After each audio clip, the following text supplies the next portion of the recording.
Alright, here we go. Missed a week. I missed this game. Honestly.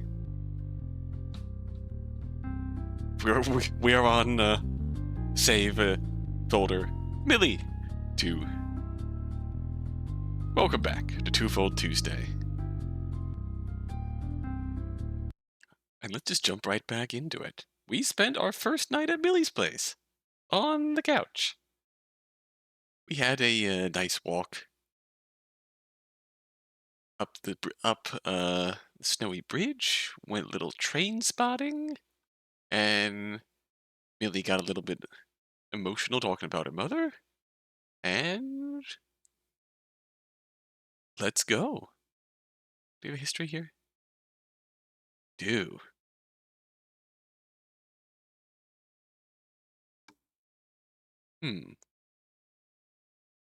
It's very it'll be very interesting learning more about Millie's mom going forward, I think. But alas. Can everybody hear me okay? As we get going here. Last night gave a surprisingly good sleep, all things considered. The house is quite peaceful. A far cry from the ambient noises of sleeping in an apartment building. Aside from leaving me with stiff shoulders, the couch was comfortable enough for me to rest, too. Sleepy all. Glasses? After a quick stretch, I reached for my glasses, officially ready to start the day. So, now what? Looking for ways to occupy my idle hands, I reached for the blanket I was using last night and started folding it away. I'll need it again tonight, but I'm sure the living room will be seeing a lot of use and it wouldn't do for the couch to be such a mess. Ooh? As I'm wrapping up my cleaning, the kitchen behind me starts showing signs of life with the sounds of an early sizzle finding its way to my ears. By her own admission, Millie isn't much of a cook, which narrows down the options pretty significantly. I stand up and add the mountain of pillows Mike provided me atop the now folded blanket. Before turning toward the kitchen, I take a few steps over to the entertainment center to steal a glance at my phone, charging away. It's not even 6:30 yet, and who knows how long he'd been out here before I woke up. I thought I was a morning person, but not to that extent, and definitely not on a holiday. With that minor curiosity sated, I make my way toward the entranceway of the kitchen. As predicted, he's hunched over a pan, not doing much of anything other than observing it right now. He is overdressed for 6:30 in the morning. It's early enough into the process where whatever he's working on isn't giving off a strong enough aroma to clue me in on what breakfast is going to be yet. Morning. Turns his head, looking as if he'd just seen a ghost before returning to his typical hard-to-read self. Oh, morning. Didn't wake you, did I? Nah, this is about the standard for me. So, where should I put all this for now? Just put the pile by the stairs. I'll No, put things away later. No, he's not. He's Breakfast late. should be done in 40 minutes or so, give or take. Oh no. Probably give. Probably give. Oh no. I mean, hey, let's help. No, he's not. He's late for his 7 a.m. shift at the overall factory. Oh no. Will do. Should I wake Millie up? If you're looking for a Christmas Day breakup, maybe. She'll make her way down eventually, don't worry. Him turning back to his pan is enough of a signal that our brief conversation is over. After plopping the bedding off by the stairs as instructed, all I can think to do is return to the couch while I wait for something to eventually pull at my attention as the world starts to wake. And wake it does. Just a few minutes after the house starts smelling of pancake batter, the sound of a door opening can be heard faintly from upstairs. Millie? Millie. Millie looking, half awake. 25% awake. At best. Followed by a massive yawn, a loud meow, and finally the dragging of feet down the steps. Was that you meowing, or, big cat? Millie. Dad, it's barely 7. I let you sleep in. Happy holidays.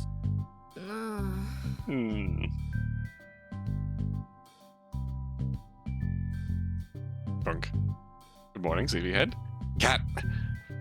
His laughs from the kitchen drown out any further mumblings from her as she collapses beside me on the couch, her bedtime partner instead choosing to patter its way to Mike's side. Betrayal. Aw, morning, Mo. Wow. Mega chonker. Mo is spherical. He's still dieting. Don't you dare. Mo is doing his best Spheal impression. Oh lord, he coming. Big old fluffy Dawn. She doesn't give a response. And she doesn't push it farther, likely knowing it's a fruitless endeavor. Sleep well. It was going great.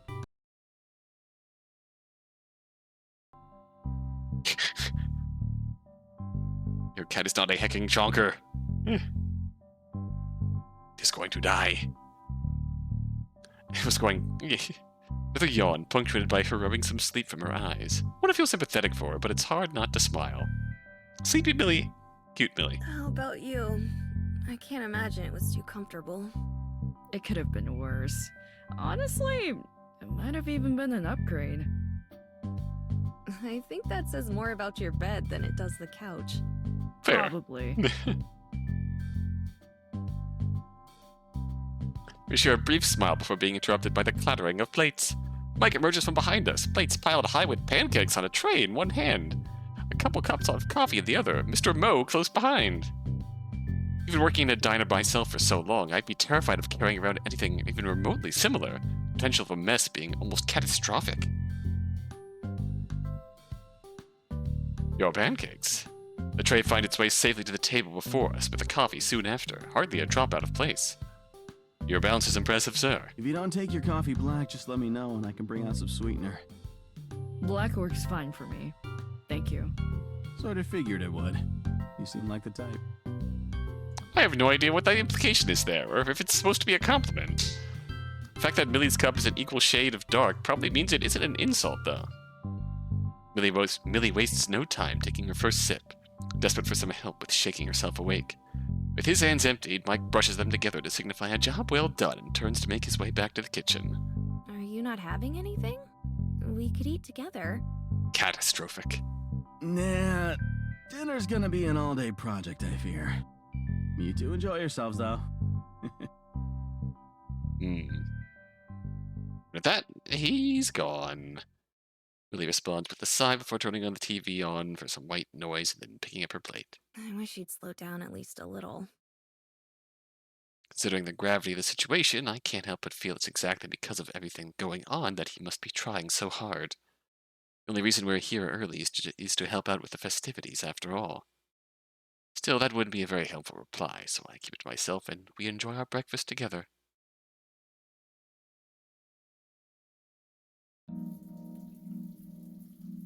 Morning passes by quickly. Between wrapping presents together and running to and from the store to grab ingredients for Mike's dinner recipes, the amount of last-minute preparation is more than enough to keep us busy. As late afternoon sneaks up on us, we eventually find a break to return to where we started the day, side by side on the couch, Mr. Mo napping comfortably on Millie's lap. Mostly silent now, the only noises being some faint radio program that Mike's listening to in the kitchen and the sound of cooking. It's inevitable that I start to wander, with mine eventually resting on the numerous shelves underneath the stairs.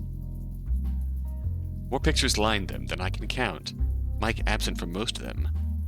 Him being camera shy seems like the best explanation there. The grand majority of the photos feature Millie at various ages. Another woman can be spotted in several as well, her red hair still easy to spot even as the pictures she's in have otherwise begun to fade. Mom? He's a vampire. I could have met her. Oh. I've been caught staring. Me too. Oh. Seemingly given consent to continue my snooping, my eyes return to the shelves. Millie's mom is almost never alone. 9 out of 10 pictures pairing her with her daughter, with everything from formal family photos to playing together in the park. She seems like a really special person. Mm-hmm. She's a few degrees quieter than before. I'm not entirely sure if it's due to her trying to pull memories from the back of her mind, or simply wanting to keep the conversation out of her dad's ears. Probably a mix of the two. Remember when I gave you a tour of the apartment and you started poking around my room? It wasn't poking. A little casual nudging. Oh no, it was. Anyway, that old journal in there? It was hers. Well, ours. Ah. She leans back further into the couch, slow enough not to stir Mo. Back when she knew what was coming, she started filling it back to back with things she wanted to say to me. Recipes, messages for every milestone you could think of, countless pages of advice. We'd fill in some pages together, with me asking questions and her answering them the best she could. That's the kind of person she was. Oh no, that's really cute. I sink back into the couch as well to try and meet her eyesight better. I feel like I'm somewhere I'm not supposed to be, even hearing about its existence. She was so thorough about it, too. She had an answer to almost everything. Holding on to what's important, how to be there for someone, dealing with stress, what to do if Dad remarries. She was already quiet, but that barely even registered as a whisper. Wish I had more to say in response to that, but what else can even be said? Nervous energy. Mo! She gives Mr. Mo a couple gentle taps, prompting him to crawl off of her and hint at the space between us. With her newfound freedom, Millie stands up to grab a picture from the shelf before returning to my side. Millie and Caprice's moms, both smiling as wide as they are able, babies cradled in their arms. Oh! They were literally friends. In life, nothing can be said, only Mr. Mo. Indeed. When words aren't coming, just pat Mr. Mo for comfort. That one was left blank. I guess she lost her nerves. Oh, so the section on what to do when... Did she run out of time? I don't know. Maybe. She strokes the frame a bit with her thumb, slowly and thoughtfully. Things were so easy before all this. For all of us. Uh-oh! And now the chaos begins. Our heart-to-heart is cut short by the echo of the doorbell throughout the house. Billy jumps up in a panic, placing the photo haphazardly on the table before making a beeline for the stairs. Hey, wait! I'm sorry, I'm not ready yet. Cover for me.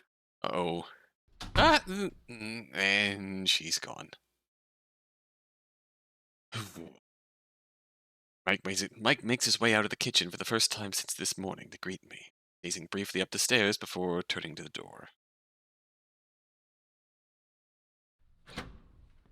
Hey! Caprice, your mom is really pretty. I still can't get over that fact. Mike takes the lead, twisting the doorknob, revealing Caprice and her mother on the other side. Hey. Hi. Aye. Not as warm as I'd expect two lovebirds to be. I guess walking on eggshells about the entire thing is sort of inevitable, given the circumstances. Whoa. Uh-oh. Olive! Long time no see! Family gathering time. It begins. Spotting me from behind Mike's back, Caprice worms her way past him to greet me properly. Come in. Hey, you're looking well. Full of energy as usual, she readjusts her hat with a grin in place of a proper response. Still, it's enough to get the picture. But with that out of the way, she makes her way to the Christmas tree, setting down a couple of gifts under the tree with an amount of care and restraint that I would never have thought her capable of. Nice Oh. to see you again. I was really excited when I heard you'd be coming over. Yeah. Sound of a door closing follows right after the voice pulls my attention away from Caprice and toward her parent. It's good to see you too, Miss Shifton. A grimace, and not from me, for once. Thankfully, her smile returns not long after. Charlie works fine. Looks like Millie's picked out someone just as formal as she is. Speaking of which, where is she? Caprice joins in on our little circle, forming around the front door after giving the living room a quick scan for her friend. Mike and I answer by turning our eyes up the stairs. I'll go get her. That's the first thing I expected and last thing I wanted to hear. Let's just hang down here a bit. Give her a minute, okay? But Hmm. It'll be fine. You want to help me finish up some things in the kitchen in the meantime, Caprice? If Miss Shifton had a son, would she be a Caprice son? I mean, yes. Yeah, okay. Oh. I'm stunned by how expertly they did that. I'm stunned at how expertly they diffused that situation before it even had a chance to ignite. Never say anything in front of Millie, but early impressions show they make a good pair. I should count my blessings. I don't know how well I'd be able to cover for her, let alone against Caprice's energy, so it's a relief that I didn't have to in the first place. See, they know what's up. They are trying, but they know what's up. As Mike and Caprice disappear into the kitchen, Charlie heads the opposite way, propping herself up on the backside of the couch, beckoning me to follow. Oh? You sleep okay? Mike's not making you take the couch, is he? He is. Yeah, but it was fine. I just told Millie this morning it was a better sleep than my actual bed. Well, if you're sure. You and Millie doing okay? I don't hear from her much these days. A hint of sadness at the tail end of that, but only a hint. Just enough to make me feel bad for lying about us. Couldn't be better. Well, there's some stressful stuff going on, I guess, but you know what I mean. You know how it is. You know how it is. I do, yeah.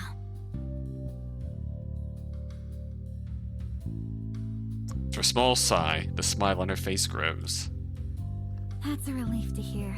She's been going through a lot, so I was thrilled when I heard she found someone. That's not quite the response I expected from the person at the root of most of Millie's stresses.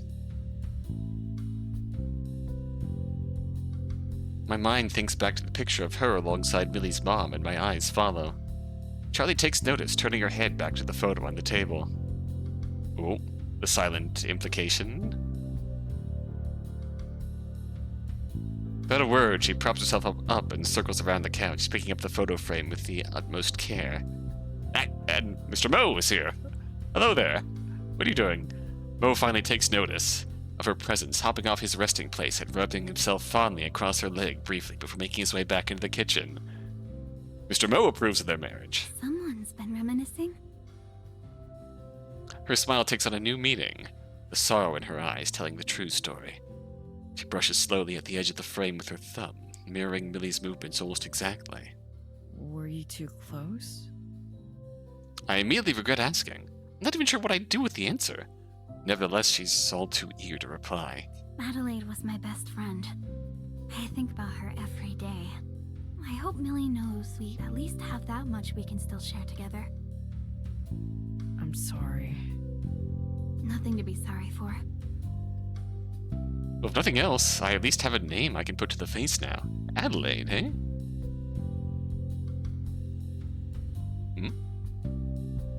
Oh? Charlie returns the picture to its rightful place, fiddling with the angle a few times before being satisfied enough to walk away and return to the back of the couch. I still don't understand all the details. The entire marriage is one giant blur, but it's hard to believe there's even 1 ounce of malice intended here. It'd be a lot easier if there was. Dinner's done! Oh. Yeah, that's the most painful thing about this. There is no malice, there is no bad intentions, there is no ill will, there's just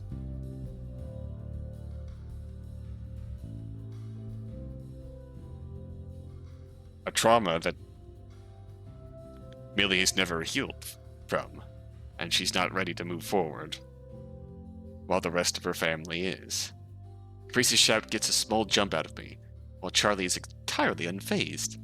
Charlie and I return to the kitchen entrance, meeting up once again with Mike and Caprice. You managed to keep him from burning the house down, it looks like. If he was gonna do that, it would have already happened. I was just stuck with setting the table. Ain't fair. Just a joke. It smells great, Mike. Caprice, I've seen how you live in college. I don't trust that you would not have burned the house down yourself. If given the chance. I do not trust that whatsoever, Caprice. As always, don't get your hopes up. I haven't been practicing much since Millie moved out. One of these days, we're going to get you to accept a compliment. Yes, Mike. If you ever figure out how, let me know. I've been trying for about 21 years now. Oh, Millie. Millie sighting? Millie arrival? Millie's here. Okay. All four of us immediately shift our eyes up the staircase as Millie makes her descent. The gentle smile on her face is undoubtedly a result of her working up the nerves to come back down. It's good to see you. I was worried you were gonna miss the entire night. Don't push. Oh, just wanted to be fashionably late. Hard to pull off when you live here, though. Well, you managed it anyway. Millie laughs under her breath, and the tensions in the room immediately lighten. Okay. Whew. It's hard to tell if things are really okay, but if both of them are putting in the effort, this night might actually turn out okay after all.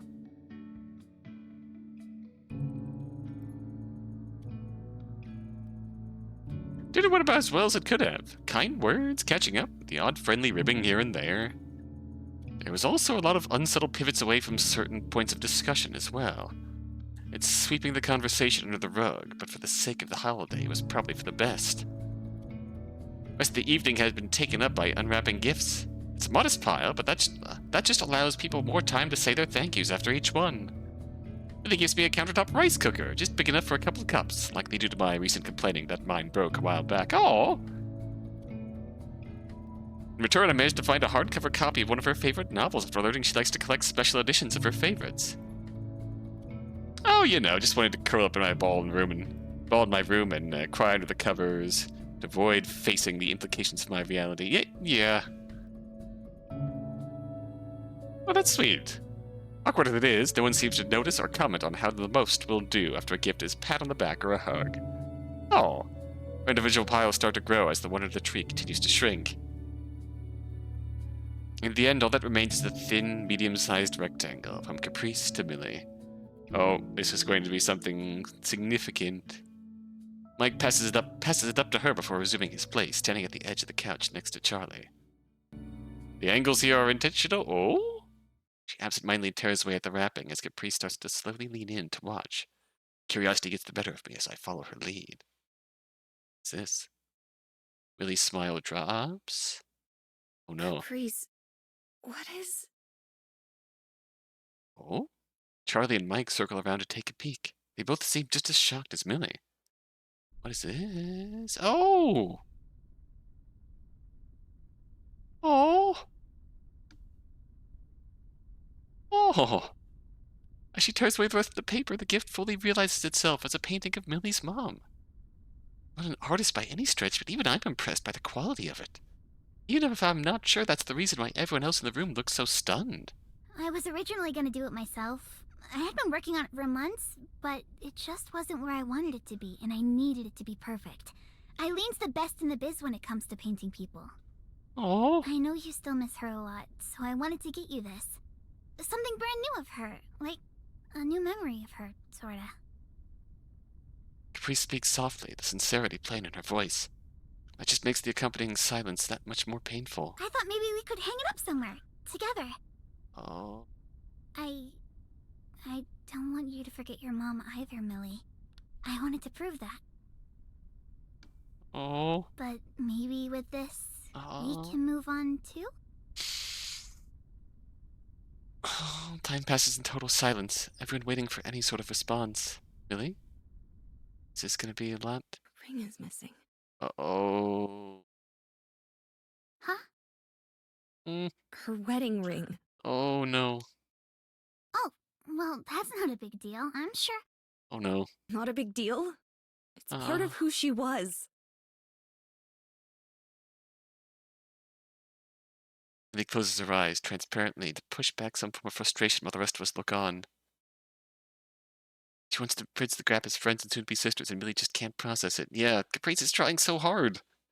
And Caprice, at this point, genuinely means so well, but...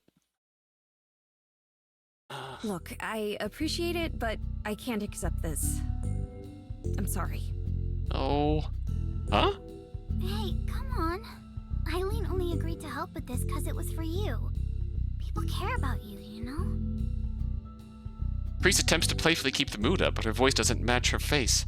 Her smile is strained, and Millie avoids her gaze completely. I don't need your club to look after me. Oh, no. Well, one of them has to. Oh, no. No, we're spiraling. We're starting to spiral. Millie's expression warps from its previously confused, hard-to-read state into one of anger, staring daggers at Caprice. No, Caprice, hey. We're spiraling. Charlie's weak attempt at talking down her daughter has an undertone of resignation. It's too late to put this back in the box, and everyone knows it. You surround yourself with negative people and experiences, and then wonder why you feel so down in the dumps. Oh, no. You aren't stupid. You know the club stuff isn't what this is about. I have no idea what this is about. You never try to explain anything, and when we do finally get you to open up, it's all a big contradictory mess. Oh, no. The volume continues to rise, even through clenched teeth. They're both close to breaking, and I'm dreading finding out which one cracks first. Oh, I just don't want Mom to be forgotten. Oh, I don't want this reminder of Mom because of some dumb ring. We're spiraling. It's so dumb. Then why are we all making such a big deal about your mom having one now? Oh, this is... You've seen what usually happens when people express care for Millie. It's... funny how depression-fueled grief tends to be contradictory. Yes, very. Like, they're trying, but it's difficult. Because this grief that Millie is still fighting, still experiencing, is contradictory. Contradictory, conflicting. It doesn't make sense. It's difficult. It is probably just as frustrating to Millie as it is to Caprice trying to process. Caprice physically recoils back in anger, unsure of how to process that. Her mother keeps her eyes trained downwards, fidgeting with the band on her finger. And now this has been uncorked and it's just starting to spiral. How can you even say that with a straight face? What's your problem? Oh, sorry. Oh. Guess it's only dumb when it's important to me. Lesson learned. Here we go. Mom and I love you. I just want you to talk to us. And I just want you both out of my life. Oh.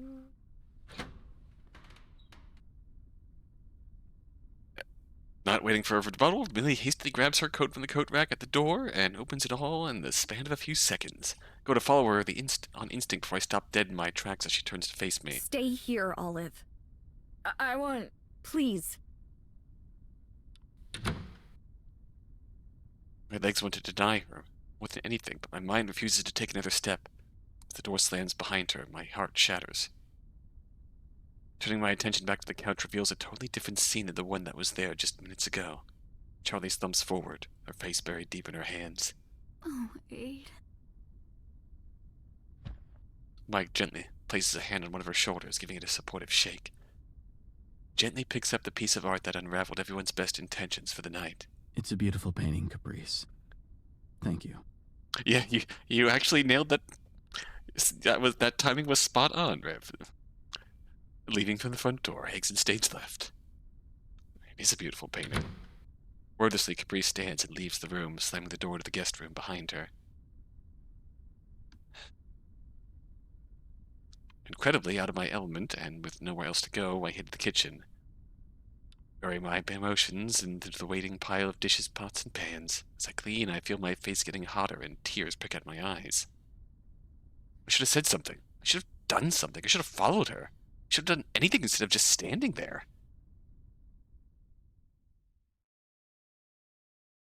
The night ends with Caprice and Charlie quietly leaving. Mike disappearing into his bedroom and me falling asleep at the kitchen table waiting for Millie to return.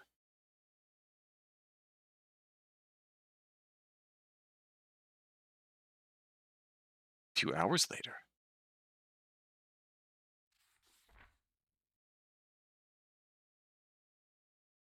It's nighttime. Bright lights on my closed eyes are enough to shock me awake from my sleep at the table.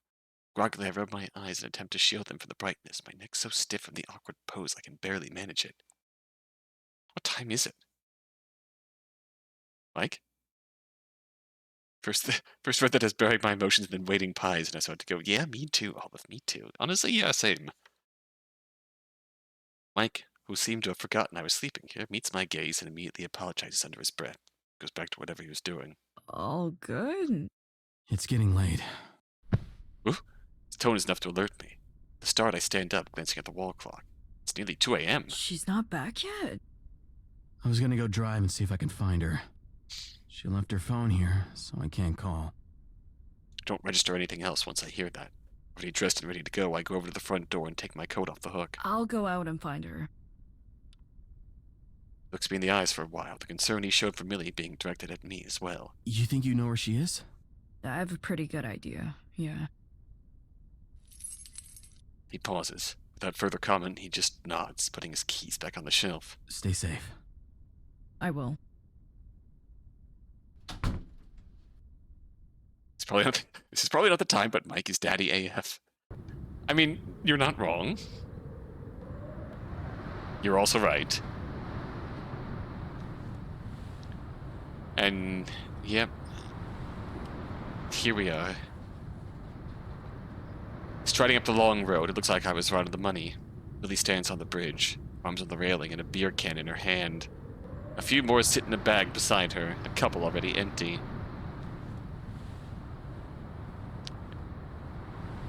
I make my way beside her and take a can for myself. There's a strange serenity to all this. As I sip the bitter beer, the moonlight's reflection almost seems to glow on the calm water's surface. Aside from the rare passing car behind us, we're entirely alone out here. Mind if I join you? She gives a simple shrug. Millie looks completely burned out as she stares out over the slowly flowing river, barely having acknowledged my arrival. Her voice is quiet and husky when she speaks. Dad doesn't like me drinking around him, and I really needed to get out of there. She swirls the can around in her hand, almost empty. Alone? That was the whole point of all this. To me, it was. She barely gives me a glance, a jaded look that stops me right in my tracks from pushing more on the topic.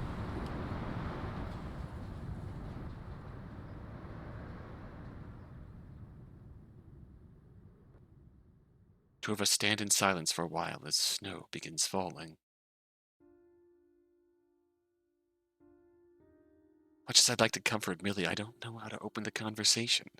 We both know the problem, or rather, the many problems that she has right now. Maybe just being around is enough. Both of us grew up with a single parent, but beyond that, our lives have gone in such different directions. Mine ended up so simple, pared back as much as it possibly could be. Just me and Mom eking out a living. Every day I come back to an empty apartment.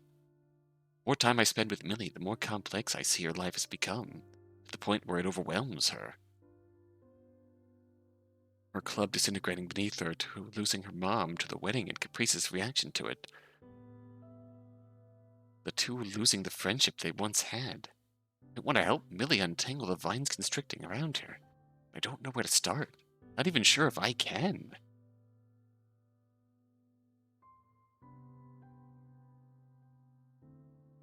The two of us drink, alone together on the bridge between her old life and the new. None of this is your fault. She gives a cynical snort. Talk to me, please. I can't do much, but I can listen at least. What do you want to hear, Olive? More riveting tales about my dead mom? How sorry I am for being a terrible daughter? Maybe you just want to know more about why that stupid club is crumbling beneath my feet. Or is this talk about how I wrapped you, the last person who gave me any sense of normalcy, into this big performative lie? Quick, time to introduce a Cyclops style minigame. Yes. She has many. Very, very many that we need to untangle. She turns to me, her voice rising, drops of beer flying out of the can. I stand there and take it, even as she gets angrier, and even as she begins to take it out on me. Let's get it all out there! After all, everything is Millie's fault. She's the bad guy. Why can't she just accept things as they... Catches herself, stopping to stare at me as I look back in stoic silence. The regret on her face is clear. I'm sorry. Billy cradles her head in her hands and leans back into the railing. Reminds me of a scared child hiding from the storm. I'm so sorry. It's all just... It's so hard. feel it. I know it is. Yeah. You must hate me now. Just like everyone else. I don't. You regret spending Christmas here at least. I don't feel that way either. Oh. I just want to listen, Millie. Where do I even begin?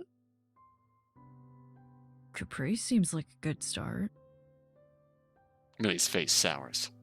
She's so... I don't understand why she...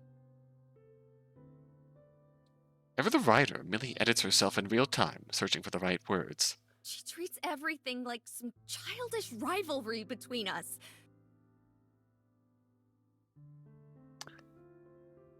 I'm desperately trying to hold my life together, but does she care? It's honestly hard to tell, because it's always about Caprice. What Caprice wants. I agree. Massive kudos to Millie's VA. She's killing this. This is... She pulls everyone around her into her orbit, whether they like it or not. So, I do my best with it. It doesn't matter how much bending or verbal acrobatics it takes, I will always try to solve things delicately.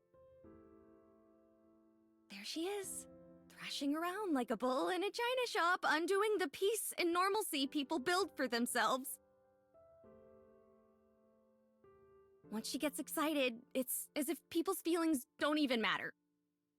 Definitely get that impression from her. Join the art club! Who cares if there's already a perfectly good one? Let me use the booth for your club. Oh, what do you know? Looks like we're gonna be family. She chucks her beer can off the bridge, lands in the water with a subdued and muted plop. Her breathing is heavy as she glares into the foggy distance. Do you hate her? I love her! Also, this CG is...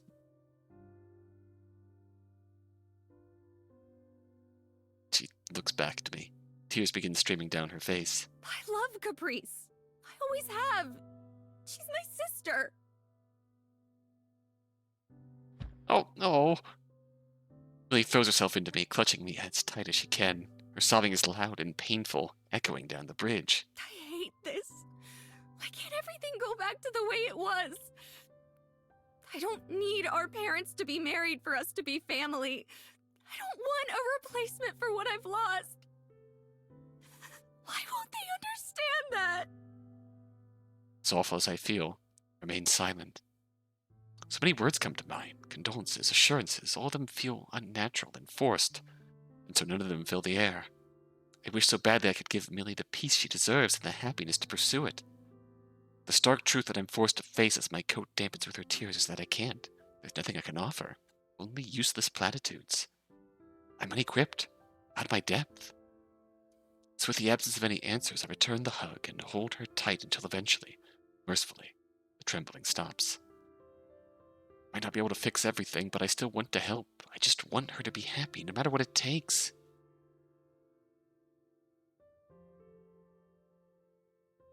Hey, Millie?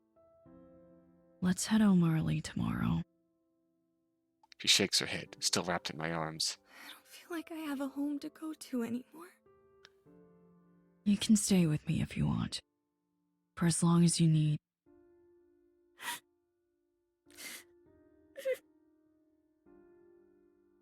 I think I love you, Olive. Oh. Words we've said to each other before, in front of others to keep up our convenient lie. Now, though, no one to hear them but me, they sound totally different. My heart feels full to the brim, broken in two. I find it hard to piece together the right response, if there's even a right thing to say in all this at all in this moment. Eventually, however, 6 words come to me. I think I love you too.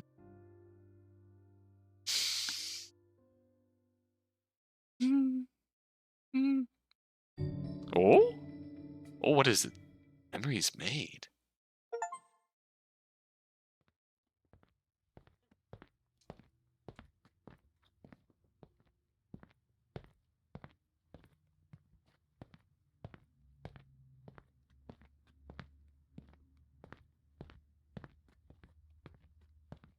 When he told Mike we were leaving early, he didn't question it or protest. I wonder if Millie would have felt better if he did. The fine line between wanting your space and hoping your loved ones reach out for you is delicate. It's one Millie has struggled to walk for a long, long time. My apartment is scarce. The heating is faulty at the best of times. It's loud during the night with the roads below ever active. It's all I can offer her, and the best she's got.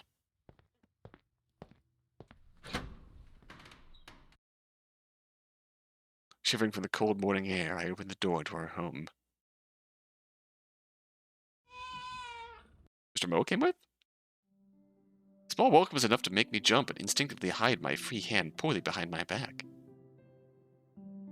For her luggage she had originally taken for the trip and any of her own personal items she wanted to bring from her house, she had asked about Mr. Moe. My apartment allows small pets. That was all she needed to hear before retrieving his carrier. Mr. Moe sighting. Yeah. Someone who's asked that question multiple times in my younger years, the answer is admittedly a simple one. While your feelings are important, the others in your life aren't beholden only to your feelings. You aren't the only one who lost someone, after all. If they're willing to move on, then they have the right to do so. It's... yeah.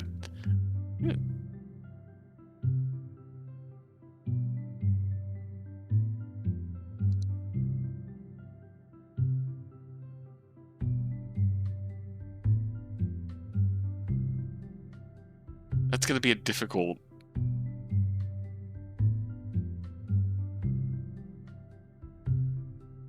That's... yeah, I don't have the right to add to that, Riv, but that's very well said. Mr. Moe isn't exactly small, but, yeah. With, yeah. That being said, I'm not sure if the word small best describes him, his friendly headbutt managing to push me back a step. Chungus. And the sound of an opening door, followed by the dragging of feet. Within seconds, Millie emerges from the hallway. She wipes some sleep from her eye, woken up by the commotion. Good morning. You were out early. Yeah. I was hoping to get back before you woke up. Foiled by Mo. Seems so. Mr. Moe sighting. Thanks for the commentary. You're welcome. She meets my drooping expression with a giggle. If it's any consolation, I'd much rather still be sleeping. I take no joy in your defeat. Fair enough. She punctuates her declaration with a very loud, very long yawn.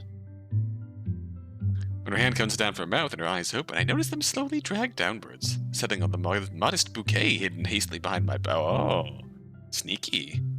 My eyes follow hers, choosing to stare at the bundle of flowers rather than dare to make eye contact as I stammer the words out.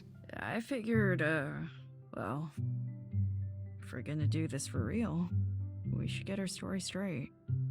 I've been rehearsing this in my head ever since the idea came to me yesterday afternoon, and I still can't believe I'm going through with it. So... With a deep breath, I pull my arm out from behind me and shove it directly to my front and as fast as I'm able.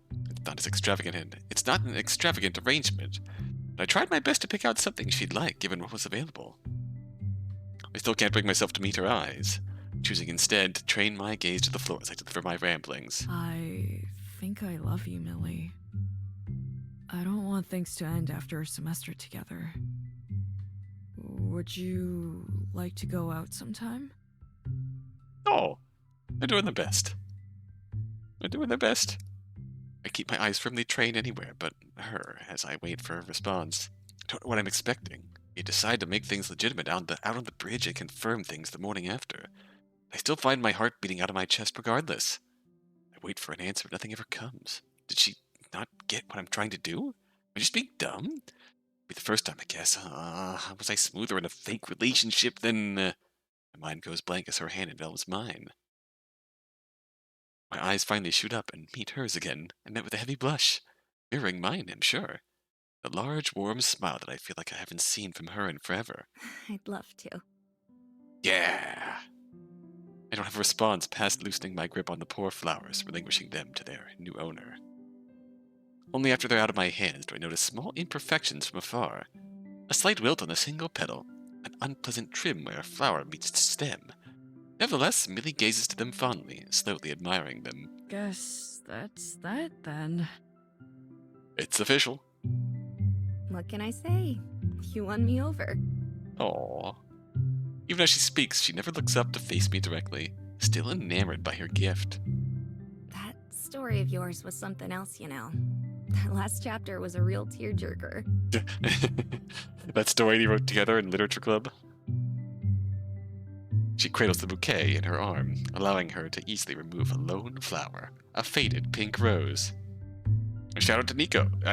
Yeah. With all of the care and tenderness that I lacked when shoving the flowers in her face, she gently presents it to me. I'm really looking forward to see where you take it next. I think it's our story now, Millie. Take the flower from her, our eyes finally meeting after a morning of active avoidance. I'm not much of a writer, but I'll try not to disappoint.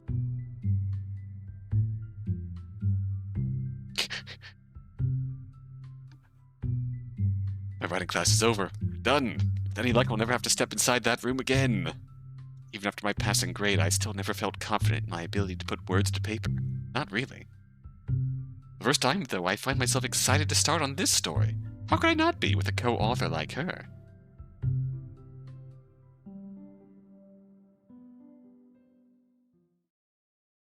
Several days later. Our new life. Our new story. Our new semester. Yep, here we go again. Now we have to very likely deal with the implications of, It suddenly becomes Alan Wake. Oh no. The last rays of sunlight are just barely peeking in from the window. The cold writing club room struggling to warm up again after the winter break. After moving out and finally getting some space to breathe from all the pressure in her life, I thought the last thing Millie would want to do would be to start up the writing club again. But here we are. Yet here we are, sticking to the same schedule she made before the break started. Sent out a message yesterday to the group to mixed reception. Heather was the first to reply, sending out a sarcastic, "Yay." Dara never responded, and Tanya sent in almost too many happy face emotes. Oh New no, year, new Tanya. club, huh? I hope so. Yeah, me too. I managed to sound optimistic, but nothing about Millie's smile seems hopeful. Hey, come on. Don't disappear into your head. It'll be fine. Really? She's not confident, but Sorry, I know you're trying to help. I don't want to get my hopes up. Not that I'm trying to be all doom and gloom, but I'm a little tired of trying to make it perfect just in case it'll resonate this time. Whatever will happen, will happen. that's a comfortable outlook. I'm just going to enjoy it. That'll have to be enough. Heather will be here, which will make that quite difficult, but hey. Really gives me a reassuring look. No fake smile or measured body language in sight. She takes a sip of coffee and gets back to tidying up the room. I can't think of a single thing that could be fun about leading this writing club. On the other hand, there must be something besides pride keeping Millie here. I mull it over a bit, deciding not to press. Whatever it is, I'll find out soon enough.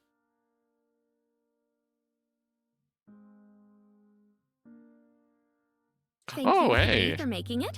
I know it's been a while, so how about we start with a simple warm-up exercise? Yeah, I'm glad you and Millie are together now, but you might want to address this really early on this semester instead of waiting for life to crumble again. I mean, yeah, Olive is there from the start this time. To, like, comfortably support Millie. Not like the way Tanya supports Millie. Which, between Tanya and Heather, this is going to come up this semester, one way or another. Ugh. I barely even like stretching. We're going to have to face Can't we this. do one of those word games?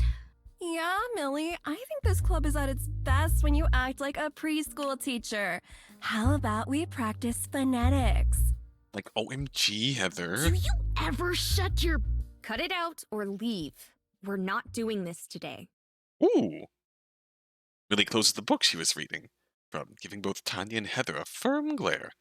Tanya sighs and mutters an apology, shifting to sit into a slightly more attentive posture. Heather scoffs, loudly. Leave? And what? You'll stand here talking to an empty room? Uh-oh.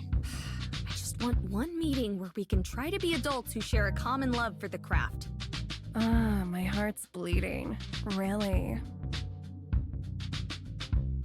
Has there ever been a character named Heather who wasn't a bitch? I mean, name one. Name one. Never. I'm not fighting with you, Heather. We can just move on to that exercise. Oh, you're still here. Failing another class? Oh dear. Okay, Heather, you can leave. Again with that? Then what? You'll kick out Tanya for not respecting the art enough? Oh no. You're acting real high and mighty today. Darren's already bailed. You don't have anyone left to try and impress. She says his name with extra vitriol. Something about Darren not being here seems to have sparked an additional ire in Heather as she harshly tilts her head to the empty seat in the room. Oh. Still she stands and takes the pen out of Millie's hands with one motion. With a flourish, she writes her name on the club attendance sheet on the podium. What is your deal? Heather slams the door behind her on the way out, leaving Millie, Tanya, and I in a wake of tense silence. Power move. Goodness.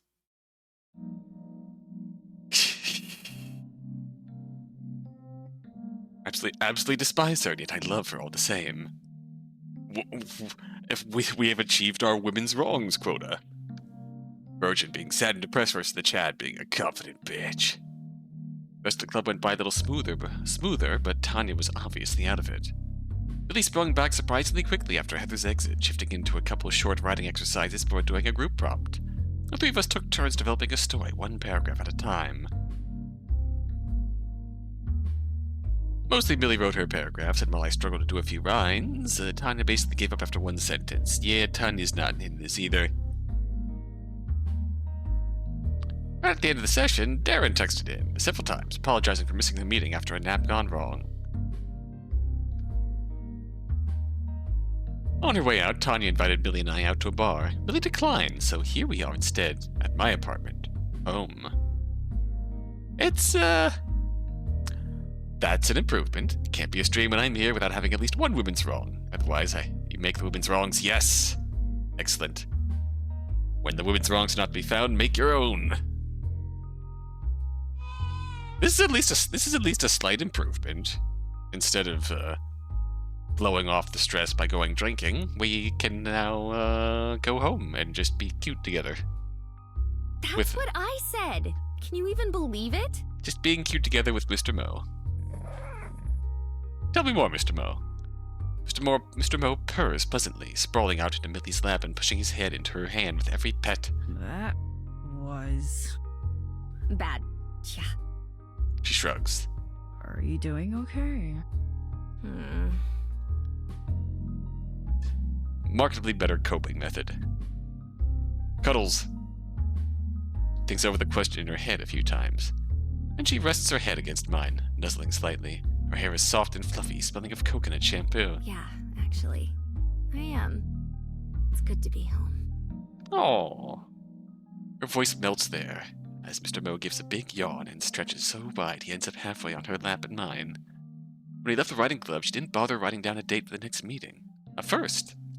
Instead, we spoke about other things. What to do for lunch, how we'd need to buy paper towels, even just the weather. I settled in closer to Millie and run my hand over Mr. Mo's back, shedding his white fur all over the couch. Well, big stretch. Thanks, by the way. For what? For bringing the coffee. And even if the meeting itself wasn't great, I still... She pauses and shakes her head. I just mean thank you for always doing your best alongside me, too. If we weren't dating, I'd probably be able to come up with a better response. To improvise whatever would make a good story, to give a reply to further our arcs. I'm not actually good at any of that. I thought of sharing how happy she makes me, how she gave me the strength, how comfortable this all is sitting together, nailed together into a tangled mess of new emotions that I don't have words for yet. I love you, Millie. Aw. I love you too, Olive. They're so sweet. They're so sweet. A few days later.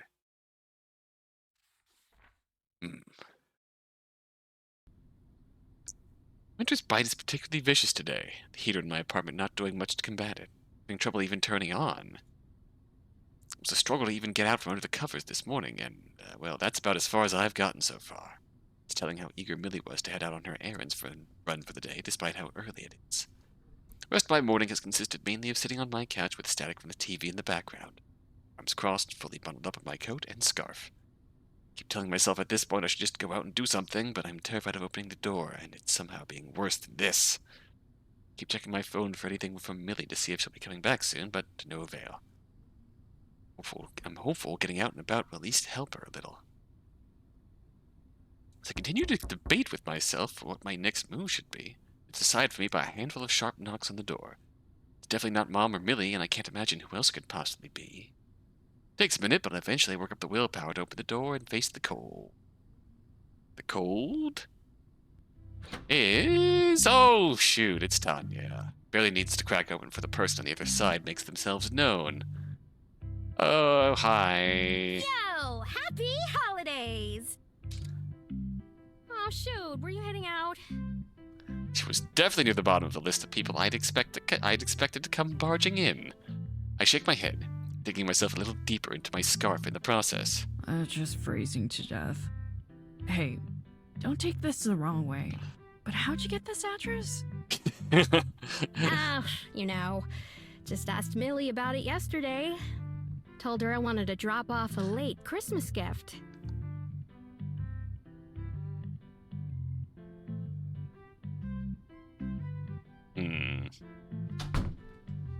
She shoves herself in. Normally I'd protest, but I'm just happy to be able to close the door and keep more of the cold out. Oh, just so I'm not a liar. She digs into her pockets a bit, eventually managing to fish out a crumpled dollar bill and 2 cough drops, which she offers me. Aw, you shouldn't have. So sweet. Don't spend it all in one place. Sure. So, I'm assuming you didn't show up just to clean out your pockets? Yeah, I'm getting to that. She eventually finds her seat, choosing to lean against the armrest of the couch as she faces me. Guess I'm stuck standing for the next little while. Club meeting was even more dour than usual. Yeah, you don't say. Sure was. I wanted to get the rundown about how the holidays went from you, since Millie's clammed up about it. I know you were there, as was the runt. You didn't snitch on me, did you? There's that word again. It didn't really bother me much back when everyone was practically a stranger, but nowadays it's really starting to grate. She certainly is something. Do you call her that around Millie? Caprice, I mean. Course I do. The two are at each other's throats. It's a show of solidarity. Tanya really doesn't understand Millie as near as well as she thinks she does.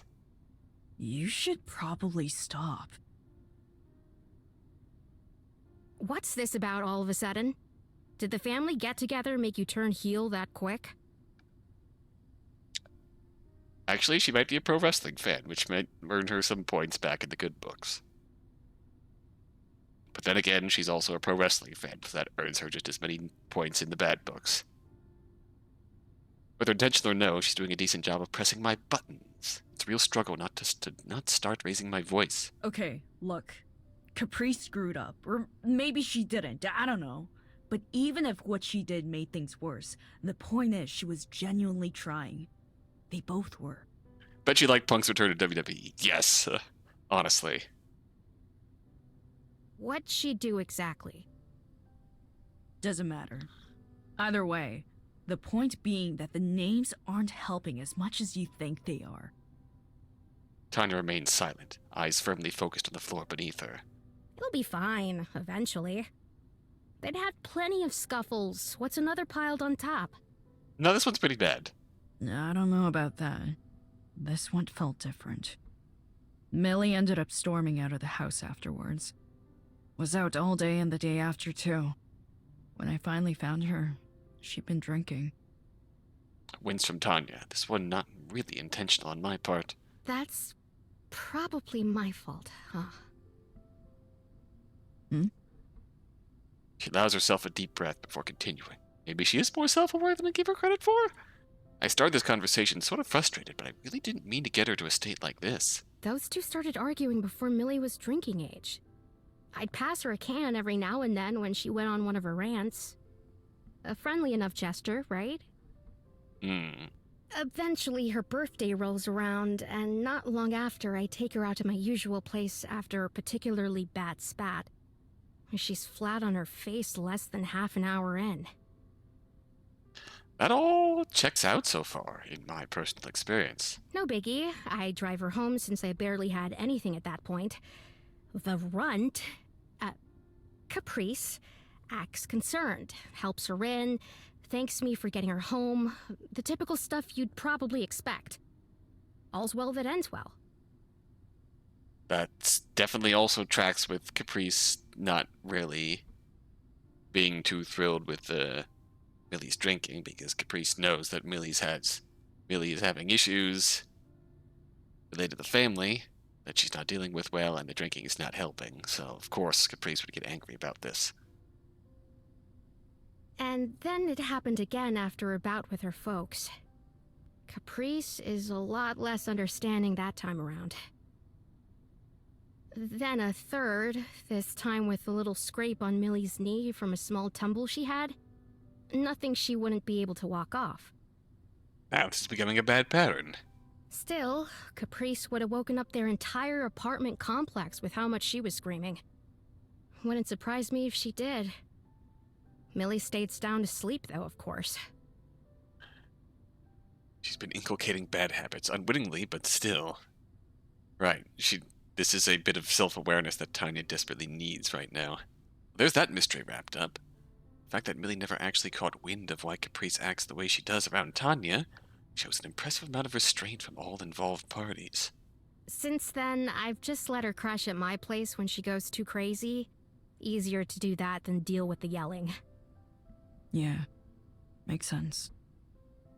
Don't know how to feel about all this. Caprice's anger, Tanya's good intentions, Millie in general. Be easy if there was a single element to point to as the source of everyone's woes, but it just doesn't exist. No matter how much I try and reach for one, it's painfully real. And that there's not like a villain or a clear origin point. All of this is just built up over time.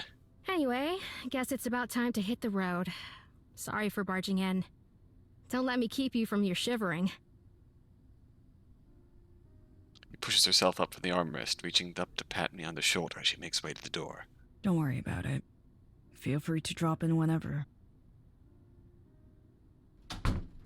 She gives a weak smile before closing the door behind her, leaving me alone once again. It's freezing, but maybe a short walk wouldn't be the worst thing in the world right now once Millie gets back, assuming she'd still be up for it.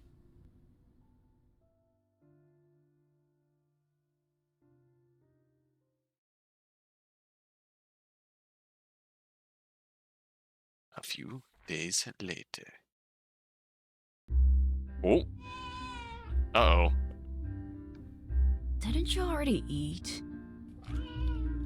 Mr. Mo demands tribute. Don't believe his lies. If he tricks you even once, it'll be months before you get any peace. Foolish human. Mr. Mo. He's giving you the look. He's giving you the look. Oh, shoot. Hello. Why does this kitchen look realistic? It is.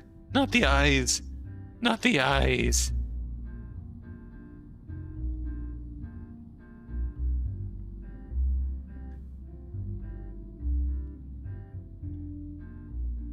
He stares up at me, his eyes wide as saucers. He stretches out his body long enough to knead at my socks before rolling over on his stomach. Give me little feet. You look so hungry, though. Look at him. He ate. I'm wasting away. So powerful, he made you switch screens. You're doing voices for him? Millie. I just need a little extra wet food to make it through the night. No. Olive. Sorry, buddy. Looks like she's willing to let you starve. Human, how dare you? Betrayed me. Doctor's orders, Mo. No. She jiggles her small toy in his direction, a red shrimp filled with catnip and a bell tied around its tail. Hits the ground with a feeble chime. The ringing of the shrimp will not sate me forever! Mr. Moe stares at the toy for a solid minute before making a slow, pathetic leap at it in his attempt at swindling a second dinner forgotten. You can't be such a pushover with him. That's why he's, medically speaking, rotund. It's a technical term. I won't go against his diet plan. Don't worry. I will feel extremely bad about it, though. Mr. Moe has targeted you, Olive. He's working his magic on you. Millie gives a resigned sigh. Me too. But as his parents, we have to be strong. I'll try. There he is, yep. Mr. Moe completes his hunt successfully, laying on top of his toy and purring loudly in the corner of the room. Mother! Mother, I have claimed the shrimp! As his parents, huh? I have claimed victory, Mother! Where is my reward? Where is my snacky snack? I look at the loaf fast asleep. His paw is completely hidden underneath his blanket of fur. Millie shifts next to me, adjusting her braid and laughing, color reaching her face. Sorry, was that weird to say? I just meant since we're both taking care of him and living together and dating. I mean, you know, it's you are now Mr. Moe's adopted parent. Oh no, blustered herself. Her face lights up with red, and she flexes her fingers slightly as she mutters under her breath. Continue counting. We've jumped ahead a lot of steps before we've even, well, anything, haven't we? Sorry, ignore my earlier question. It's definitely weird. It's fine. I don't mind. At all. I was just thinking it's cute. Not the power of the U-Haul guy. U-Haul gaze. Cute. What do you mean before we're even anything, though? Uh-oh. We have been dating for a few months. Uh-oh. That doesn't count. I mean, like, well, we've been living together before we've even been on a date. A proper one. A proper one. A proper date. In all of our escape plans, Millie had mentioned a lot of dates I was taking her on. To the zoo, to the movies, to a book signing event, even to more obscure places like an espresso tasting tour. It seems silly in retrospect that having a traditional romance was part of our whole act, yet neither of us really seem to care about it. At least from what Millie's told me, it's just something that she thinks makes a good story. Still, may as well do things the right way. Little steps at a time. Let's have a date tonight.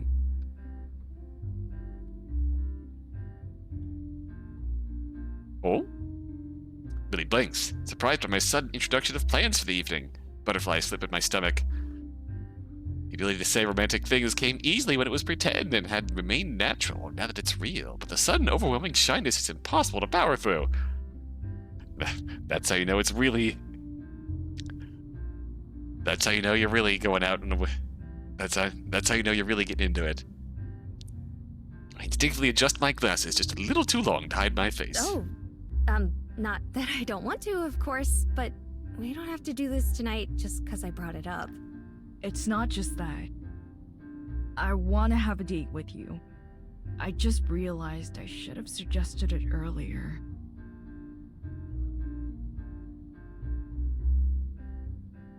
A smile finds its way to Millie's face. She leans back against the nearby counter, tilting her head to the side as she thinks. Where should we go then?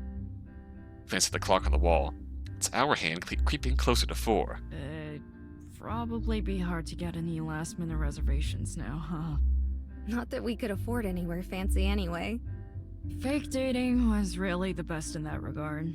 Your dad must have thought I'm loaded with all the nights out we had. Maybe we could do something here? Oh? Here? In the apartment? Oh, a stay date. Are you sure you don't want to go out anywhere or anything? So he's just there to manufacture a fake dating story. Multiples. Is that okay? Yeah, I'd love to. I just figured you'd be more into, you know, bigger things.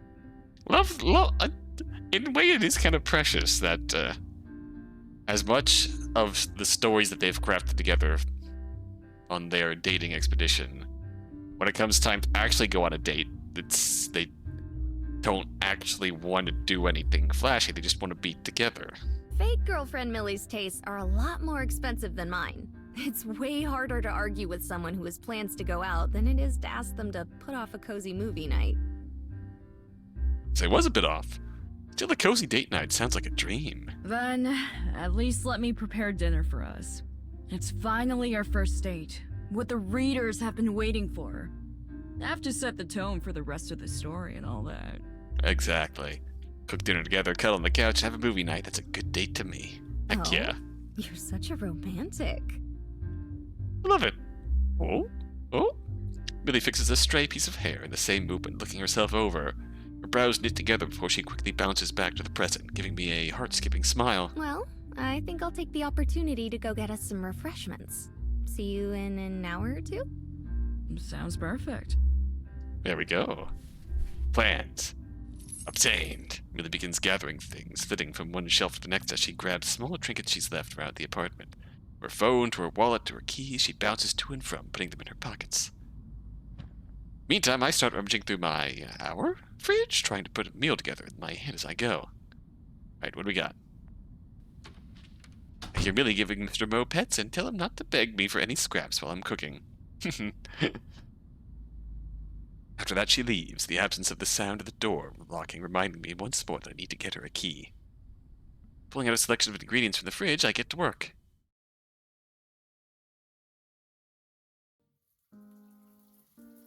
Oh, I hope not. Oh, I really hope not. These two deserve a good night. No, you just know that something's gonna happen to go terribly wrong when she's out getting drinks. I really hope not. Although in the vein of this game going on, the worst that could happen is like Caprice comes over to crash the party or something. Or worse, Heather. The aroma of garlic, onion, and bell pepper wafts throughout the kitchen as the vegetables complete cooking in the splash of seasoned olive oil. The shrimp, cooked on the side just in case, swim in a mixture of lemon juice and salt, their color already a beautiful pink. Oh no, this sounds delicious. I dump the fettuccine into the colander set up in the sink, ducking my head away from the steam as it billows up. Meow!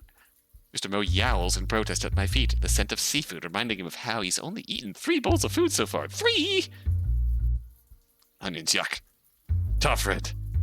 You will eat the onions. Food sizzles with renewed vigor as I put the leftover water and noodles into the vegetables, stirring it together as I move the pan across the flame. Now that sounds good, like a oh, I did it again. Garlic oil, vegetables, shrimp. Like a shrimp scampi? Does that count as a shrimp scampi? That does sound delicious. I season the food all together once more, adding a bit more lemon juice as a final touch before covering the pan with the lid and turning the heat down low. I think scampi has butter in it. This does not have butter. Whew. Confident as I am in this sort of cooking, the only other person I've tried cooking for, really cooking for, not just as a job, has been my mom. Even then, it's usually the same few recipes that I already know she enjoys. Really, this is kind of a leap. A mindful one. I hope, but a leap nonetheless. Your stream loved the description of the food so much that it went blank, yes. As much as she's commented on wanting more seafood and how much she loves pasta, it's entirely possible she's not a fan of shrimp or bell peppers or even lemon or onions like red. Red. Onions. Onions. Like red. Redmond. Red. Ready red. Ready red red. Is it just raw onions? Cooked onions? Or just onions in general? I mean, come on, I can understand raw onions. That raw onions, bitter, nasty, can be bitter, can be there. Hate onions always have. Oh.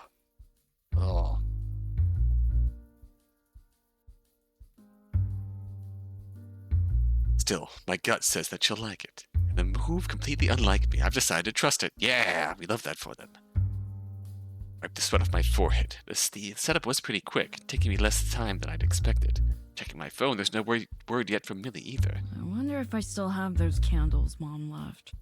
Oh. I bite into an onion whole. Yes. Just bite into a whole ass onion. Bite into a whole ass onion, Iron Chef style. No, if we're talking Iron Chef style, that was a whole ass bell pepper. I'm sure I have something to decorate with. Despite my mom's best attempts to get me to brighten up the place, I've been storing all the trappings in the hall closet and promising to get to it later. Better now than never, I suppose. What is going to happen? Ooh, I like the, Oh, wow. Well, I did my best, Mr. Mo. What do you think? Mr. Mo? Approval? Thanks. Now give me shrimp. I approve of your decorations, human dog. Feed me shrimp. Give me the shrimps. I know you have a shrimp with my name on it. No, Mr. Mo.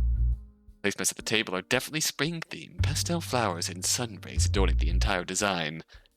The candles are some cheap tea lights my mom left me for the holidays last year. The only plates I have look lifted out of the early 80s.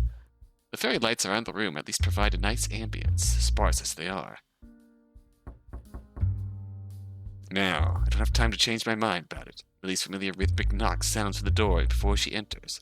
Its unlocked state the norm for now. I'm home. Glasses? Welcome back. I turn around, and to my surprise, a bespectacled Millie closes the door behind her. She self-consciously adjusts her glasses when she meets my gaze, quickly breaking eye contact and darting her gaze toward the floor. Those contacts have been giving me a headache for ages. Figured now's as good a time as any to make a change, even if I look dorky. Oh, maybe dorky, but cute. Dorky, huh? With an exaggerated frown, I remove my glasses and turn them over at my hands as if contemplating their destruction. Millie smiles. Maybe? It's hard to see. And swipes them from out my hands before placing them back on my They face. look a lot better on you. Oh, smooth. Adorkable. She does look cute with glasses. I see. What a shame.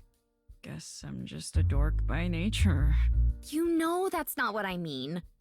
At least I have Mr. Mo. He would never criticize me. As long as you feed me shrimps, human. I assure you his meows at mealtime are not very kind. Feed me the shrimps. She turns to the table and places the brown paper bag on the top, unfolding it in one smooth movement. Reveals 2 slices of cake, each with a glazed strawberry and vanilla butter cake. Ooh, okay. Ta-da! I brought dessert. They're from a bakery by my dad's shop. I couldn't let you have all the fun putting our date together. How long until we get the kiss scene where they point out the glasses clink together repeatedly? The glasses kiss scene, yes. Oh? Oh? She says that, she does look around the room, her eyes basically shining. As unimpressive as I thought it was, Millie exhales a content sigh. You really went all out, huh? I wish I could do more. Can I take your jacket? Madame? Actually, could you turn around? Oh? Huh? What? Just for a minute. This is all so nice and thoughtful. At least let me have this. Oh? Alright. My heart leaps out of my chest. How am I supposed to react to that? I forget how to speak. Instead, I manage a stiff nod and turn around, closing my eyes for good measure. Oh? I hear the sounds of her jacket buttons unclipping and realize as she moves over to the coat hanger that she must be wearing heels. After a few more moments and shuffling, she clears her throat. Okay. Ready. Oh? Oh! Oh! Oh! Millie smiles before me, her eyes lighting up with the reflections of the candles on the table next to us and the string of twinkle lights above us. Her braid is twisted slightly, resting just behind her shoulder in a loose bundle and framing her face with a few loose strands. I'm really excited for our date tonight. Thank you for setting it up for us. We love it. We love to see it. It's just so good. You're gorgeous. Correct? Olive, thank you. I stopped home to... Well, I just wanted to... She blushes, shaking her head and slightly squeezing my hands. Shall we? We'd love to see it. Yeah, absolutely. We'd love to see it. it's not specifically the dress or her hair or even her glasses. As Millie is before me, it's the air of confidence and comfort that I've never seen that is making her so beautiful. There's a comfort and relaxation to it all despite the occasion, I think, and I hope Millie feels it too. As romantic as the night is, something about being able to share an evening together so intentionally and together is more important than any other reason. I pull out the chair for her and sit across from her at the table. Without further ado, I serve our plates and we have our first dinner date.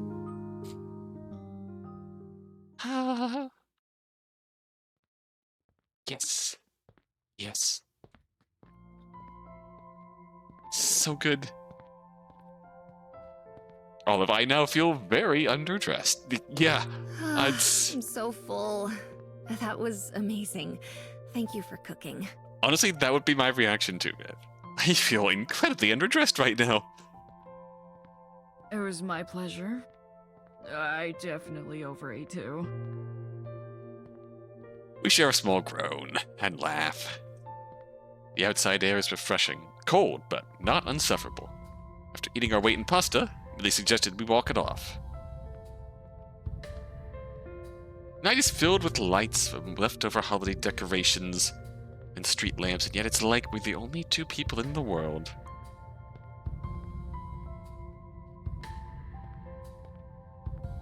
So, how's everything?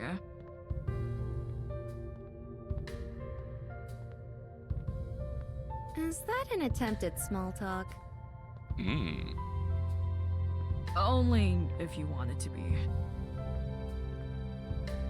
Too arrow to understand this. Understandable, man. Uh-huh. She giggles, walking in a bit closer to me. I extend a hand to her, which she takes, swinging it between us with each step. Well, I don't know if I have a single word for it.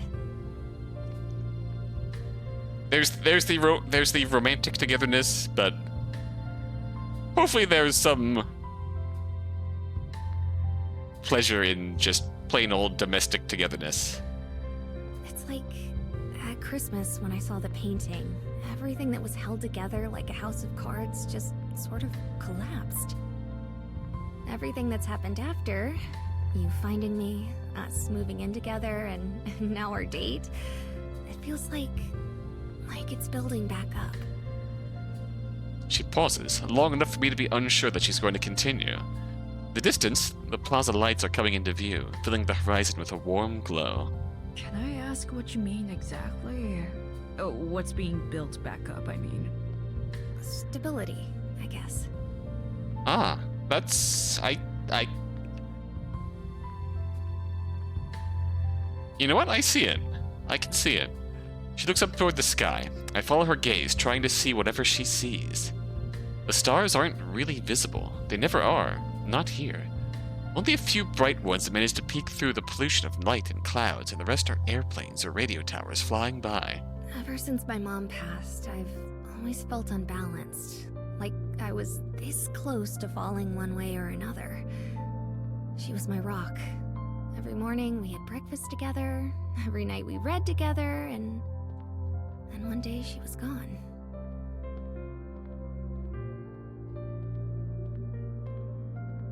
I didn't know what to do or who I was, except that I wanted to be a writer someday, so I focused on my education. I poured all of my heart into my schoolwork, even though, honestly, I'm just not very good at it.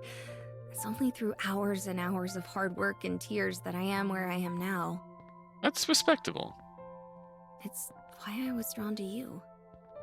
My pathetic performance in school was a positive. Jeannie, hello. You just missed the aftermath of Olive and Millie's first dinner date, and it was unbelievably wholesome. They are thriving right now. Welcome. No, not exactly. I hope you're doing well this fine cold evening. I know what it's like to feel like everything is crashing down, and so much of this doesn't come naturally. It's a lot.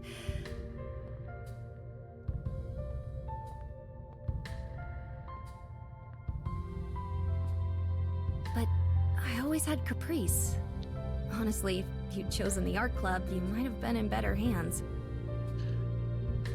So what we're getting from this is that Millie was drawn to us, wanting to help us, because of the Olive feeling like their world was falling apart, needing to pass that class to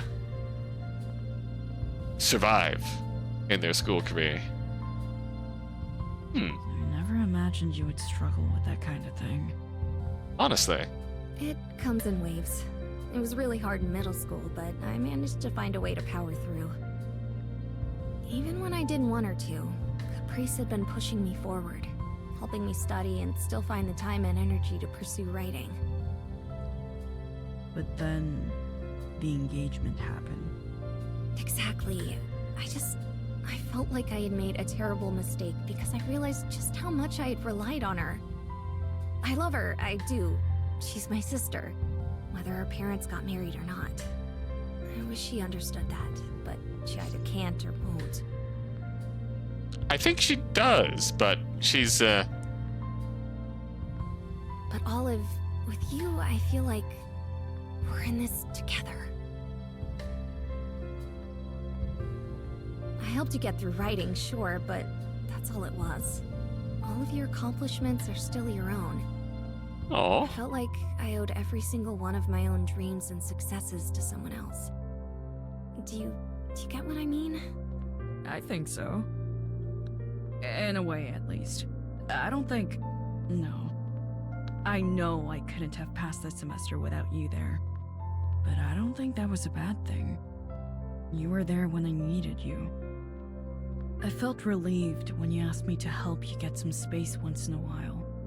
It was like I could finally return the favor in some way. yeah, I agree. I'm morbidly curious. I'm painfully curious to see what direction Millie's character takes when she does not have Olive to help her through her bundle of emotion, her jumble of painful emotions. As we know that the friends that she did have, i.e. Tanya, was a very markedly terrible influence on her. Like, the one potential saving grace is that Caprice's perspective on helping Millie. Like, the one possible positive saving grace on playing through Caprice's path is that Caprice very clearly wants to reach out and get through to Millie. And we could manage to facilitate that from her end of this relationship. Good night, Red. Good night, Red. Take care. Sleep well. Don't let the onions bite. That's how it is with romance fans with Nilto Routes. You always want to be with everyone because they all seem to need support. Yes. Yes. The plaza is quiet. A dusting of snow is falling, melting as soon as it reaches the ground. I try to read her expression. Her eyes are warm, but that lingering sadness I've come to know has returned. I want to backpedal to tell her that she'll never need to worry about owing someone else anything, but it's not true.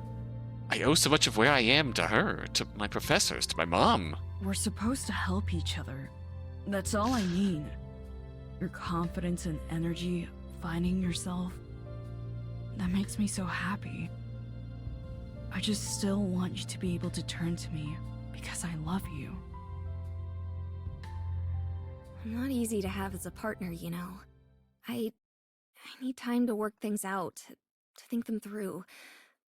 I don't always know what I want. And that's okay. That's why we're here to help you figure that out, or we're here to help you... I'll wait for you. Yeah, to give you that space to help you figure it out. I hope you believe me when I say I love you for who you are. I love you enough to trust you'll tell me when you're ready.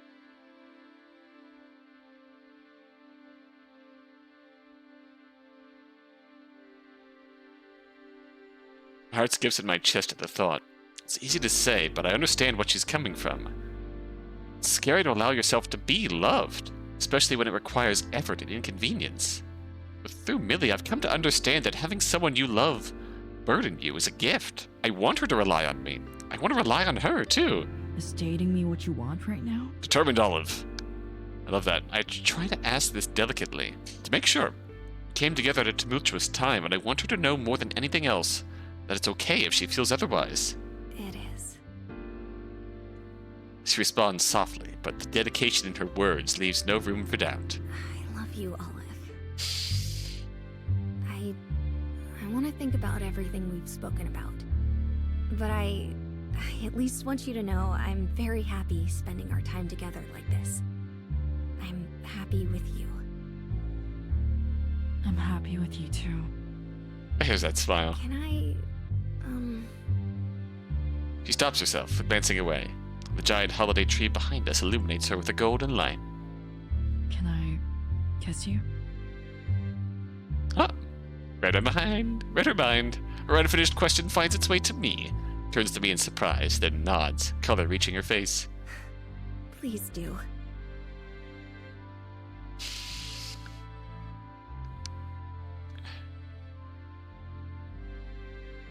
Yeah. I feel her lace our hands together, the hands we've been holding for each other all the time. Cup her face with my free hand and she leans in, our foggy breath mixing in the space between us. Oh. Proper kiss. The idea rings in my head. My lips reach hers in a movement I've been thinking about ever since our encounter in the library. With our connection, she squeezes my hand in hers. Our first date comes to an end. Even if we don't have all the answers or know exactly what tomorrow will bring, I know we love each other. That's more than enough.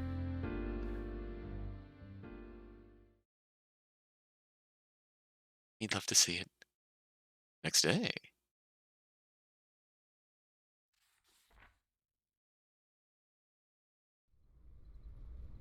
Snow covers the ground, but the weather feels pleasant, relatively speaking. At the very least, it's warm enough to warrant an early morning drive, so I wasn't too surprised when Millie originally pitched the idea. My concerns rose slightly when she grabbed her mom's journal on the way out the door, and again when it became obvious where we were going.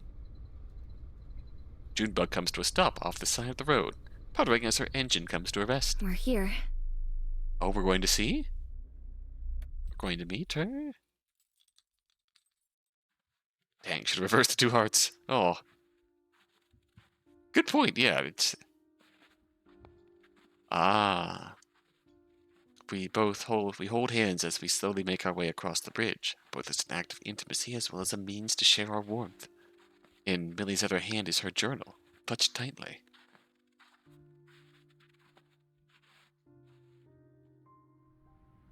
Around the halfway point or so, she releases my hand and turns up to the horizon, leaning against the railing after gently brushing some snow off into the dancing lights onto the water below. She does the same for a portion of the railing beside her. I take it as a silent invitation to join her. She turns to me and smiles as I take my place beside her, but quickly turns her attention back to her book, tracing the star on the cover with her finger. Sorry for dragging you out here. I've been thinking. She takes a small breath to give herself the energy to finish her thought. Well, there's an entry in Mom's journal I'd really like to share with you, and I wanted a clear head to do it. Alright. She turns once more to me, asking for consent to continue with her eyes. Are you sure?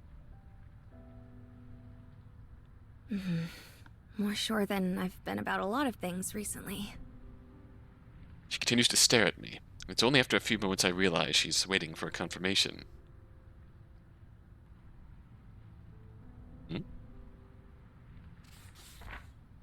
I oblige with a small nod, and not long after she pushes herself up from the railing before opening her journal to the page she had bookmarked. Page 61. When it's Oh. time to let go.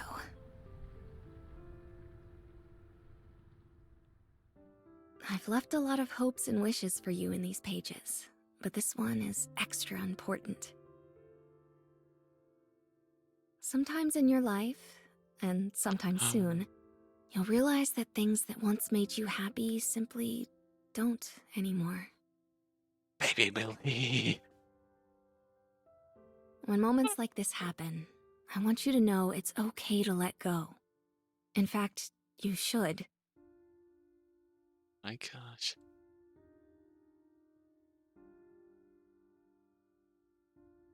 The longer you hold on to a long-faded feeling of joy, the more you'll start to tie it to the bad feelings it's giving you. So, let it go. Let it stay a happy memory, locked in time. Revisit it whenever you want. Just remember that building new experiences on top isn't the same as burying it, okay? I feel like this is the core of... This is the core of what Millie needs right now.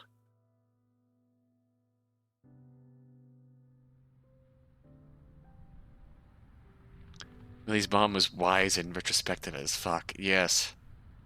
Intense sigh leaves her lips as she finishes the final sentence. Her eyes never once leave the page, though. I wrote a response to her, here at the bottom. Oh? What'd you write? I could never move on from you. Ah. Oh. Did she ever write back?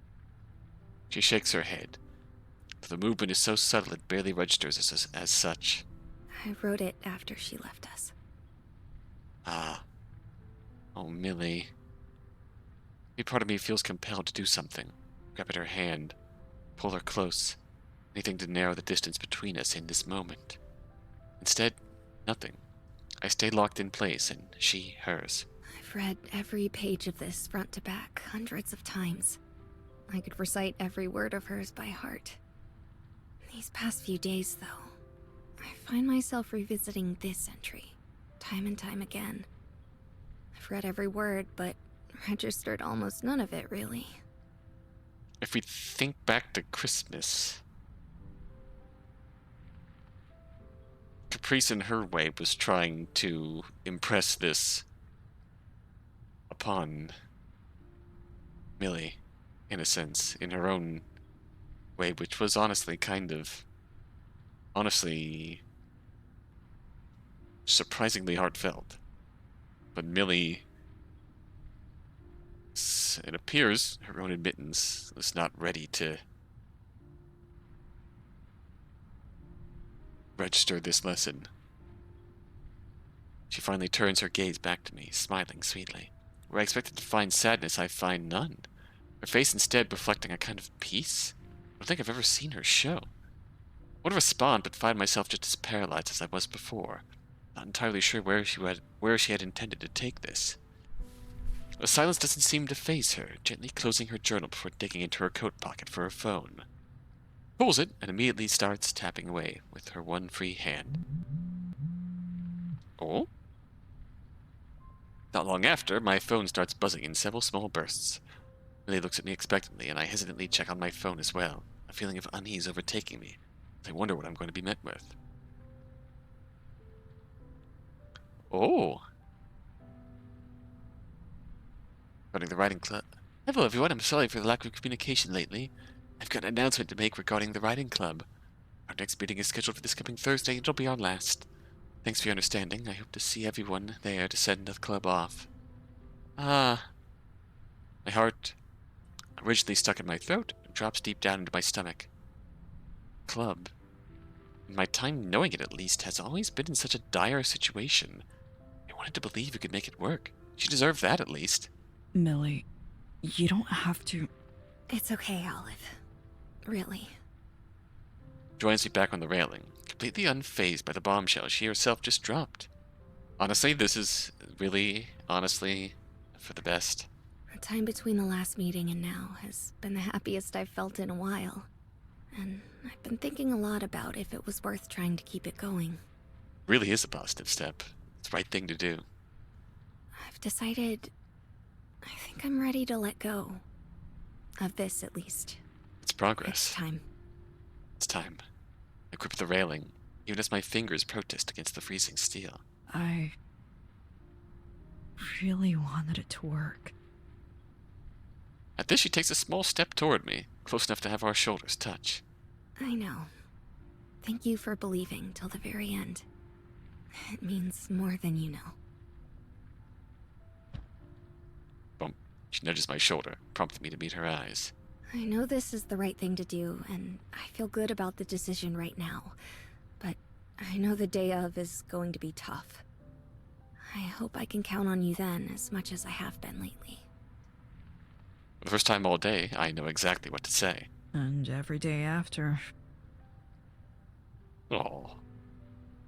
She breathed a smile, a quiet laugh, nods her head, and leans in for a kiss in response. Oh.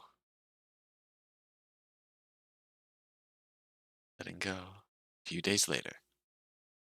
Club meeting time? Club meeting time. All right. It's time to say goodbye. Oh. The clunk of the lock is the only noise in the hallway as Millie closes the writing club for the room for the final time. Heather didn't bother to show, and Darren ducked out after giving his condolences and saying his goodbyes. That leaves just the three of us. Well, that's that. Delivery is as empty as the building we stand in. Sorry, Millie. Me too. Really thought it'd be able to limp along another semester at least. Oh no! Don't tell me this is gonna blow up with Tanya now. No, it's okay. It was the right decision. Thanks for sticking around to see it off. An elongated sigh immediately betrays her words. So, what now? I'll just keep my head down and focus on my classes, I guess. Not much else you can do with less than a semester left. Yeah, that sounds about right.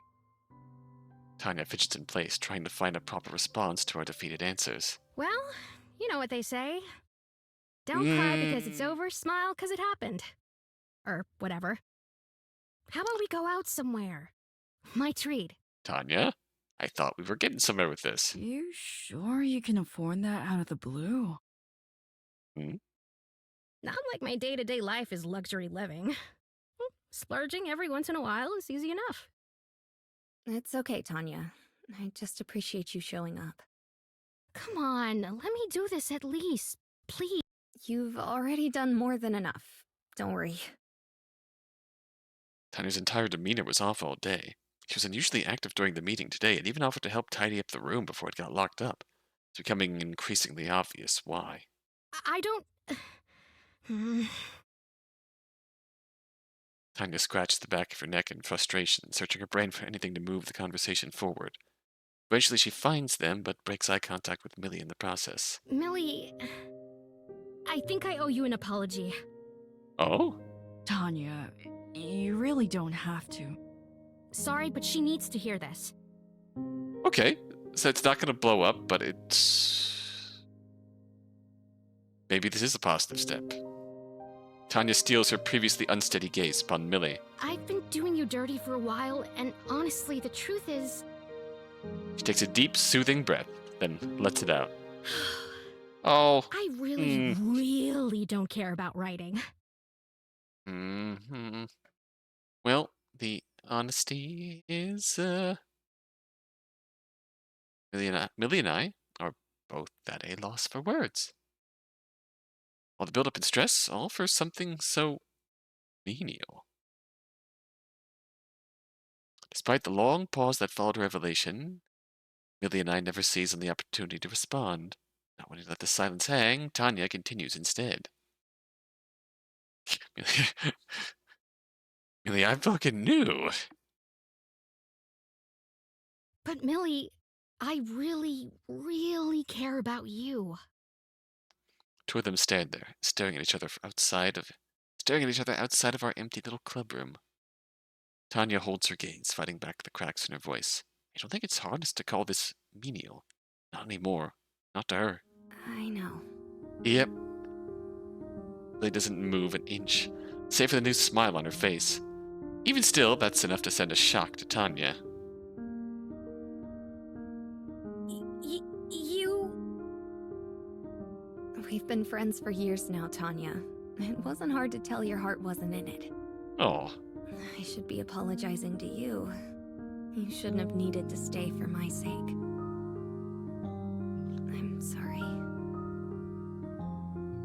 Millie deals the finishing blow with a hug. Tanya stands there, helpless, her arms raised awkwardly, unable to return the gesture. What?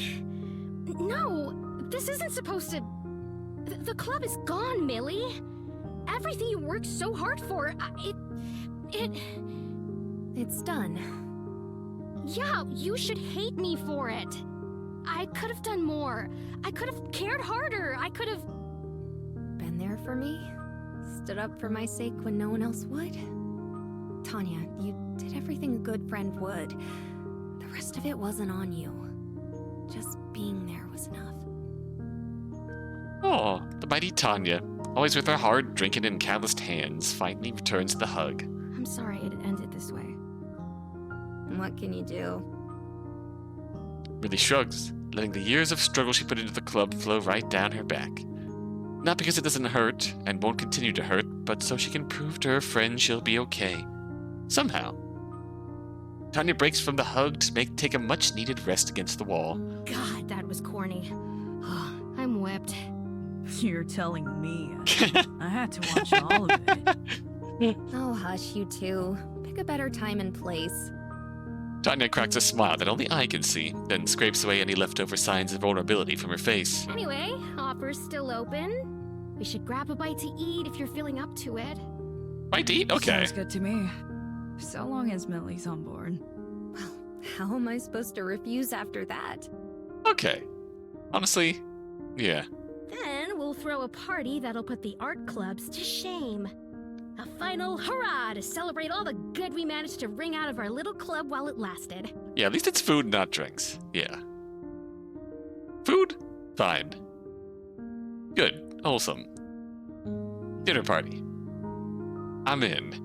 Millie doesn't reply with anything other than a nod, but her smile is noticeably larger than before. We love to see it. Now and then that's in a That seems like a your kind of vibe, Millie. Oh no. Olive immediately alerted, and just as quick as it arrived, my smile vanishes. Millie looks at us. Millie looks at Millie. No, Millie knows. Millie knows. Vetoed. Millie knows. What? Why? I plead the fifth. As it turns out, the diner in question happens to be one of my favorites. You have my vote. Looks like you've been outnumbered. Hey, we befriended Tanya. Yo. With my head hung low in defeat, the three of us make our exit, the chatter amongst ourselves livelier than normal. Best get your uniform, Olive. Yep. You're going to work. A couple days later. Oh.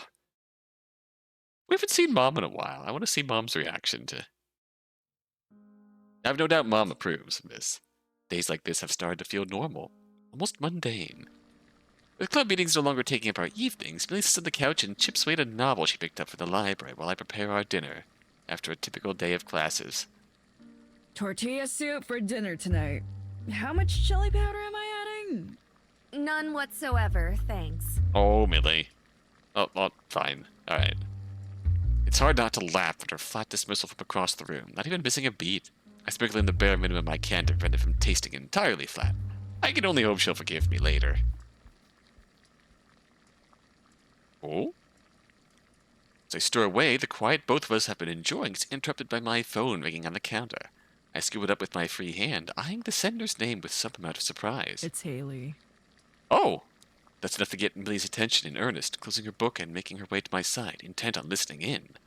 Once she's situated to her liking, I press the button and let the call come through. Haley, been a minute. Oh, what's up? It has been a minute. Have you been, Haley? Hey, sorry if this is sudden. I've been trying not to pry. Millie confirming she has the mayo spicy taste buds. Understandable. Her pace is noticeably faster than her typical lethargic delivery. I haven't seen much of Millie since the holidays, and neither of them have talked to me about it. I know it's not technically my business, but I can't stand being in the dark about this any longer. Like that's my girlfriend. The guilt on her face makes it obvious enough that she caught that. She's fine if that's what you wanted to know. It's not really my place to talk about their home life if they haven't, though. I understand. She's given up on trying to keep her tone subtle, the mounting frustration becoming all too obvious. Have you tried talking to Millie about this at all? I can make out an unamused snort on the other end. As if she's actually spoken to me in forever.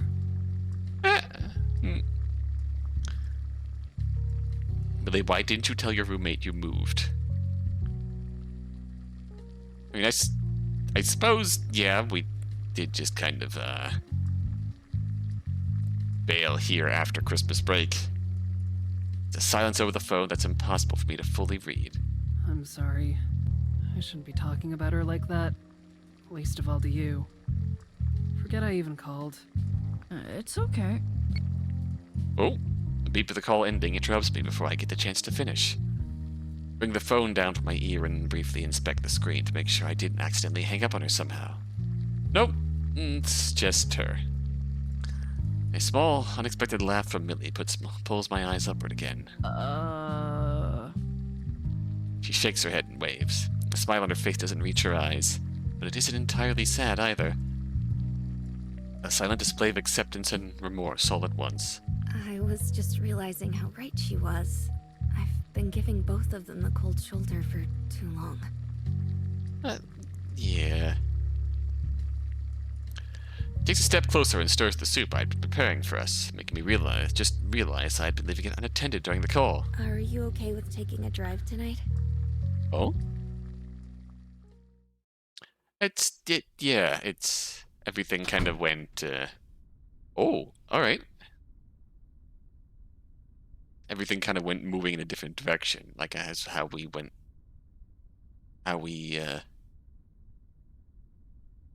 when we discussed this with Millie. It's, building back up stability after everything kind of went pear-shaped and unraveled in a hurry. Now that we're back and in a stable, more comfortable position, we can finally try unpacking this, maybe? At the very least, Haley reminded us that, we shouldn't leave her hanging. Haley is still our friend, and still in the middle of this, of them. Millie shovels into her former apartment with me following as close as I can, shutting the door behind us as we make our way inside for the cold. Oh. Haley's loitering around the living area, not doing anything in particular outside of waiting for us to arrive, it seems. Millie called her back not long after our earlier conversation, finally ready to talk things out. As part of Millie's impromptu peace talks, I have a couple of Tupperware containers worth of soup for Haley and Caprice. Haley's portion has her name written on the side. I just add a little extra kick to it based on what I know of her preferences. Haley gives me a curious look as I carefully set them down on the counter. Thought you might appreciate an actual dinner. No chance they're already frozen over, but a couple minutes in the microwave won't hurt. Thanks. It's the least we can do after all the stress I've been causing you lately. Millie takes a breath before continuing. Is Caprice going to be okay with leaving her room? I'd like to talk to both of you, if possible. Millie waits for a response, but only silence follows. Sitting in the awkward silence for a second too long, Millie leans to look past her friend, down into the hall. Well, I'll go ask her directly then. Millie speaks in a hushed tone, not wanting the subject of her discussion to be bothered. It's loud enough for Haley to hear, though, and her eyes immediately snap back to Millie. Caprice isn't here.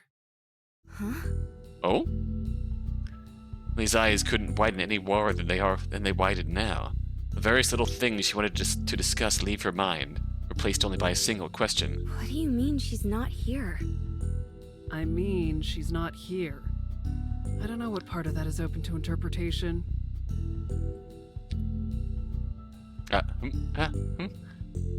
Millie's inner peace that she spent the last couple weeks nursing and restoring shatters in an instant, eyes darting back and forth while she tries to formulate her words.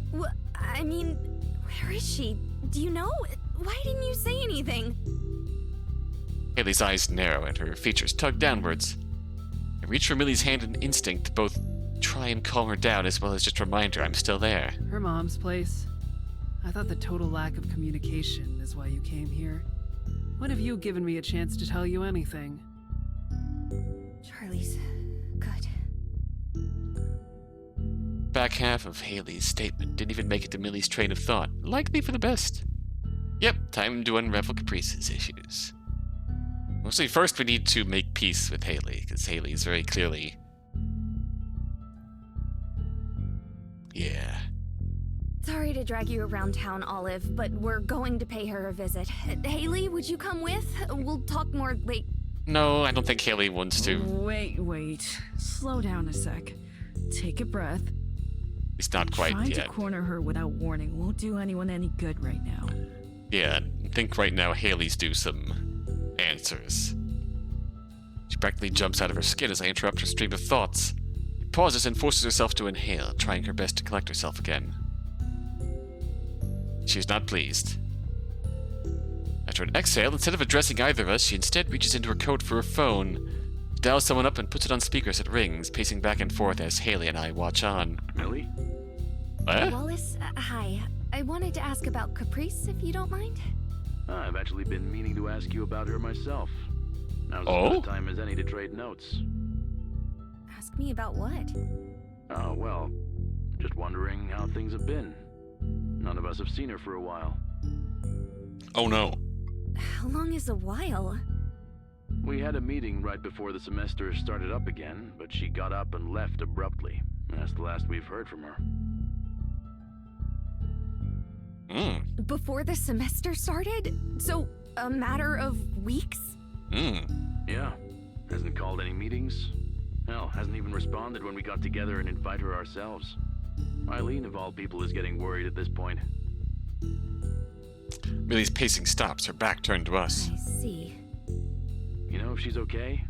Figure you'd know better than any of us. I really wish that were true. She's safe, at least. I'll let you know once I hear anything past that. Okay. Make sure you look after yourself, too. Later, Mills. The blip, Wallace is gone. Millie stands in place long after he hangs up, not even finding the willpower to turn around. Has she been gone all this time? Yeah, that more or less matches up with when she left. Millie finally turns around, dragging her feet back over to us before eventually burying her face in her hands and speaking through them. I'm so sorry. I never meant to leave you alone all this time. I didn't realize... I didn't even give you a chance to tell me what with my behavior. I didn't even text. I'm so sorry. Hey, come on. This isn't about me. Millie looks up from her hands, the stress on her face plain. It's about you as much as anyone else. Both of us have put so much on you, and I was just off living blissful ignorance while you two were suffering alone. I can't say enough, Haley. God, Caprice. Haley sighs. Something about how simple it is seems to register in Millie's head as a way to say, okay, slow down. Most things about Haley do, really. You're here now, right? Oh. She steps forward and embraces her friend as Millie's tears start in earnest. I gently take a step closer, rubbing her back alongside Haley's hug. You needed some time to get to this point. Yeah. Yeah. The three of us stay there until Millie's cries turn to sniffles, then eventually back into calm silence. I'll do my best to fix things the right way. That's all I ever wanted from you two.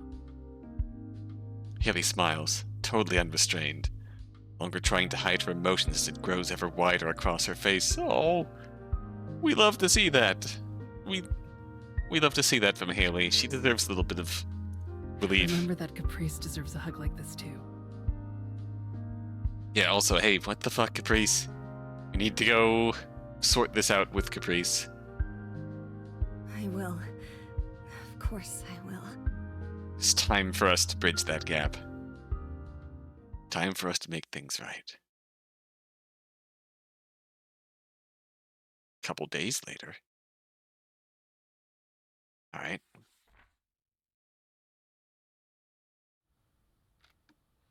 Millie and I sit together on the couch, Millie lost in a book while I try my best to enjoy the quiet atmosphere with her. At this point, it's nothing out of the ordinary from how we've been spending our evenings. Except this isn't our couch, and her book isn't the usual mystery novel. She's buried herself in its pages, her face hidden by the cover, the now all too familiar shooting star. Ah. Not sure if it's to frantically search for an answer to some unspoken question or merely to distract her from our situation. Probably some mix of the two.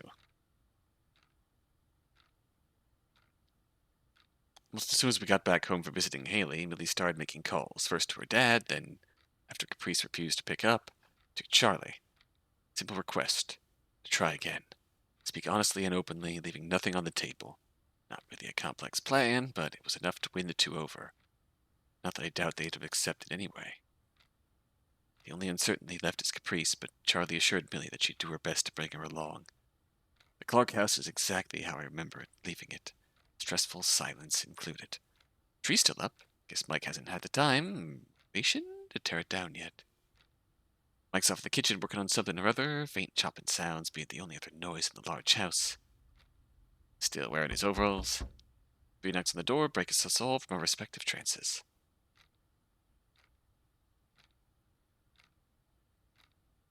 I look behind me to watch as Mike makes his way to the front of the house. Turn back once Millie's hand finds mine, giving it a tight squeeze. Just make eye contact, still hiding most of her face behind her now closed journal. Mike wordlessly opens the door, revealing Charlie. Just Charlie. Mike instinctively leans in for a hug, but thinks better of it. He wears a difficult expression as he quickly pulls himself back upright. Make yourself comfortable. Won't be a sec. Just Charlie. Oh no. It's like it's been hours since I last heard someone speak. Point where I actually jump a little as he addresses her. She responds with a nod as she takes off her coat, prompting him to retreat back to the kitchen while she makes her way toward us. Oh? Hey, you two. Been a while. Sorry about that. It's okay. I right myself and try my best to put on a natural-looking smile. I can't do much, but I can at least do my part to make sure the atmosphere starts off okay. It's good to see you again, ma'am. I didn't know you worked at the aquarium. Oh? Aquarium? She briefly gives me a confused look before glancing down and recognizing the source of my clairvoyance. Been a tour guide for just over 20 years now, actually. I can tell you just about anything you need to know about the creatures of the deep, so long as I'm given a script to memorize a week or two beforehand. Aw, we love it. Wow. You must really like fish. She gives me a laugh, sincere though small. That's always been more Caprice's thing. I actually thought about looking for another job, but it was enough for Caprice and she always loved visiting. The smile she briefly had, while recounting her job, sparked something in her, and her gloomy expression returns just as quickly as it had faded as she turns to Millie. Hey, sorry. I tried to get her to join us. She said she would and join me when I left for work today. No longer able to avoid the conversation, Millie finally looks up, meeting Charlie's eyes, just in time for Charlie to avert hers. When I clocked out and told her we were leaving, she said she didn't feel up to it after all and stayed behind. Bless that woman, I could not imagine 20 years of that. Same. That's... You have to be truly gifted with extroversion to enjoy that for so long. She's still at the aquarium? Yeah, probably. I told her to call me when she wanted a ride back home. Millie doesn't respond verbally, her growing frown doing enough speaking for her. So the conversation ends, the home returning to relative silence, broken up only by Mike's shuffling around in the other room. You should sit down. Charlie initially meets her with shock before donning an awkward half-smile. Don't worry about me. I appreciate it, though. Oh, up that. Oh. Millie protests in her own silent way, inching herself closer to me and patting the cushion next to her. Out of ways to reject the offer, Charlie finally accepts, finding her place next to Millie. Thankfully, it's not long before Mike joins us, placing a couple small fruit bowls on the table in front of us. Just something light for now. I was hoping we'd have the chance to go to a proper dinner after this.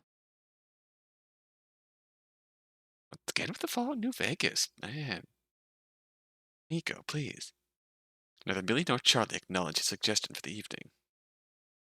Doing his best to shake off the awkwardness of it, he takes his seat next to Charlie, grabbing an orange slice for himself in the process. So, Mills, we're listening. Whenever you're ready. I get a reaction out of her, Millie's grip on my hand tightening as her name comes up. Silence drags on. He maintains my hand in hers, biting her bottom lip as she struggles to start. Let's hear it. Looks toward me nervously. I give her a nod, shake her hand in mine. Go ahead. I'm here.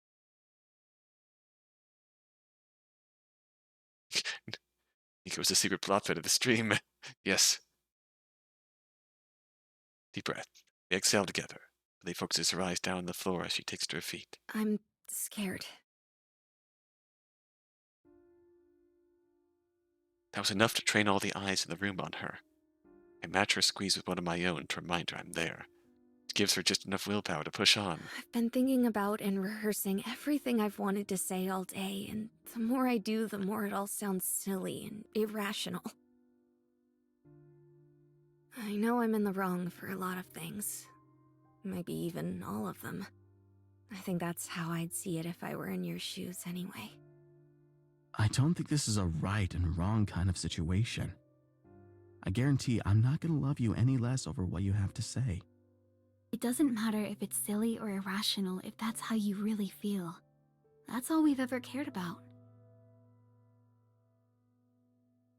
Takes a minute. Oh. Millie's hold on me eventually loosens. She uses her now freed hand to open her journal to one of several pages she had bookmarked this morning. If you're ever feeling lost, always know that Dad will be there to lend you an ear. And if for whatever reason he isn't, I'm sure Charlie will be. If nothing else, please remember that you'll never be alone. And once again, Millie's VA is just... the motion is just gripping. Mom left all of this advice, all these instructions to me, and I've clung to every word. But there's so many questions left unanswered. I didn't know where to turn when you two weren't an option. You can always come to... No, I couldn't. Not this time. The sternness of her reply could be easily mistaken for frustration. But thankfully it fades as she allows herself a breath to refocus her thoughts. I wanted to be happy for you two. I am. But dropping the news on us out of the blue that you started dating, and letting Caprice break the news for you that you were making things official, there was never enough time to process anything. I'm sorry, Millie. That was never supposed to be how you found out. I know, I don't blame you, or her, not anymore. But it doesn't change the fact that it made approaching any of you about this feel impossible. How could I when the three of you were so happy? I understand. We never wanted to exclude you, sweetheart. I'm sorry we made you feel so alone. I'm glad you were able to find Olive at least. Even if you felt that way about us, your dad and I were happy to hear you found someone you could lean on. Millie gives me a glance, a silent request to admit what she can't. Ooh. Admitting that at the time it wasn't real? We only started dating recently. Oh. Well, obviously. Did they see through it? Like, after Christmas recently. I'm sure. Tell me they saw through it. They had to have seen through it with Christmas. Okay, maybe not. With all the groundwork now laid, Millie turns her attention back to the two, ready to pick up where I left off. Up until the last few weeks, Olive was just my escape plan whenever you or Caprice tried to pull me into some family thing.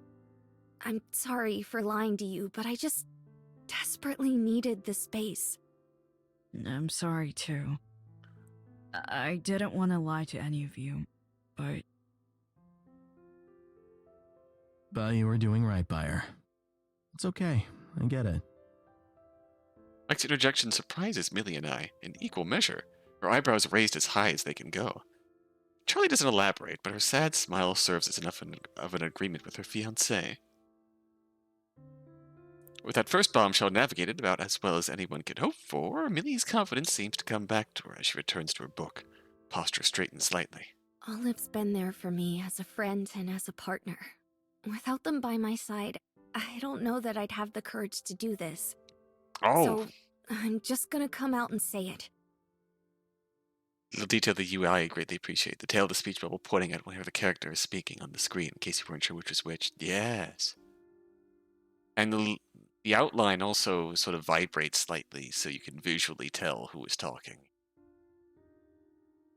Let's go of my hand and holds her book, her hands caressing the cover as she continues. This journal is the most important thing I own.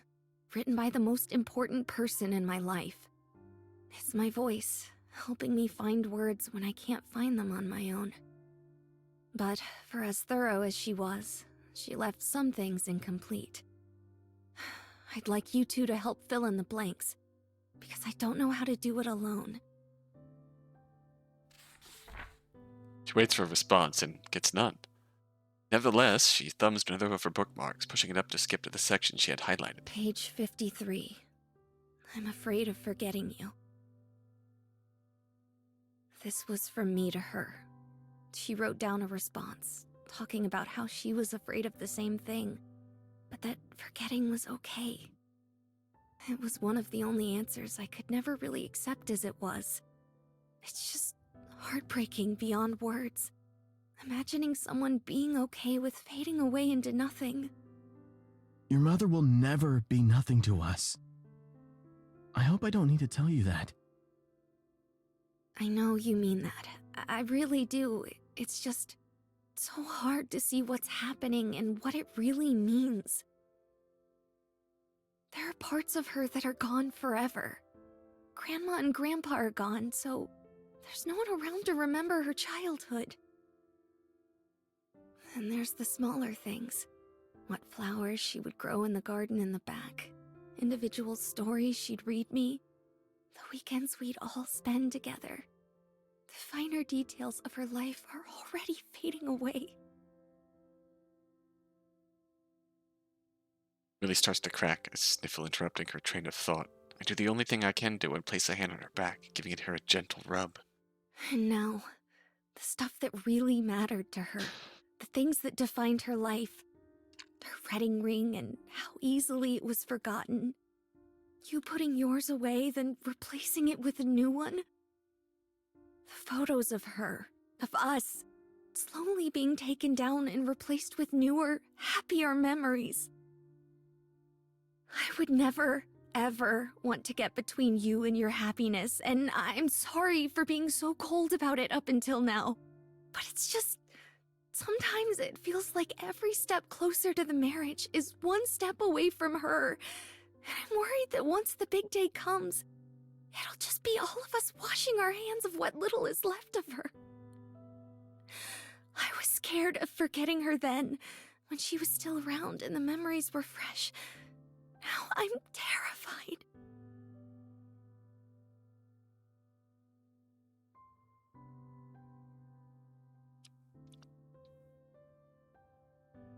Tears start to fall, staining the immaculately maintained journal. Oh, Mills.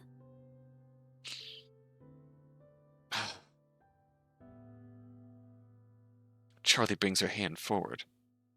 She hesitates for a brief moment before committing, wrapping her arm around Millie's back, embracing her as best as she can next to her on the couch. There's so much I can't remember about her. All the stories I want to tell you or Caprice about our time in high school, or even just small moments we shared while raising the two of you that I just can't quite manage to recall. It breaks my heart to think about all the things that are just gone. With my hand still on Millie's back, it's easy for me to notice the gentle shake Charlie gives her. But it's okay. She didn't leave us much, but it was enough. Even if you didn't have your journal, or I didn't have my bracelet, or we didn't have our photos, it'd be fine. Yeah, I think she is still standing up. But it's first time today Charlie doesn't hesitate to close the distance between herself and her daughter, scooting herself closer to tighten her hug around her. All we need to remember is the love we felt for her and her us. That's who Adelaide was. Anything else is just a happy extra. That's why it's okay to forget. It's impossible for us to lose the one thing that really matters.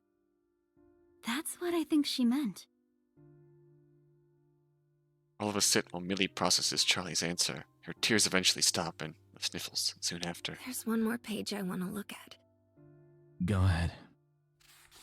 She flips to her last bookmark, only a few pages behind the current one. Page 42. What to do if Dad gets a new mom. She left it blank. Oh.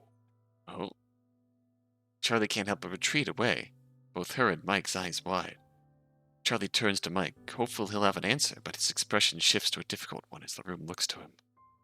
A quick spark of realization about something or other seems to hit him as his expression comes to life for a brief second. Whatever came to him quickly leads into frustration as he drags a hand down his face, his features being pulled downwards in the process. I've put you through so much. I had no idea. They do, yeah, because remember at the start of this scene, Lilac, Millie and Olive were sitting side by side on the couch. They're pretty much the same height. So Millie's definitely standing, everyone else is still sitting. Dad? Mike brings himself to his feet. There he stands, eyes closed, the only movement from him being the tapping of his foot as he puts his thoughts in order. I just need you to know, no matter how we felt, Charlie and I would never do something like this if we thought your mom might not approve of it. I know how that page must look and how hard it is to believe me, but I promise you that she just ran out of time. It's not... I believe you. What? Mike swivels in place to face his daughter, eyes now wide open. That's all I wanted to hear. I know you wouldn't lie about something like this. Yep, there. He turns to me and gives me a gentle smile. She nudges my arm as she closes her journal. Take the cue to raise it from her back. She reaches down, giving my hand one more soft squeeze before it's out of reach. I needed time to grieve and go through the process of moving on. But above that, I needed to hear that from you, from both of you, that this wasn't us saying goodbye to her. Both of us think about her every single day. I know you do too. I know, I shouldn't... I know I never had any real reason to doubt you, but just...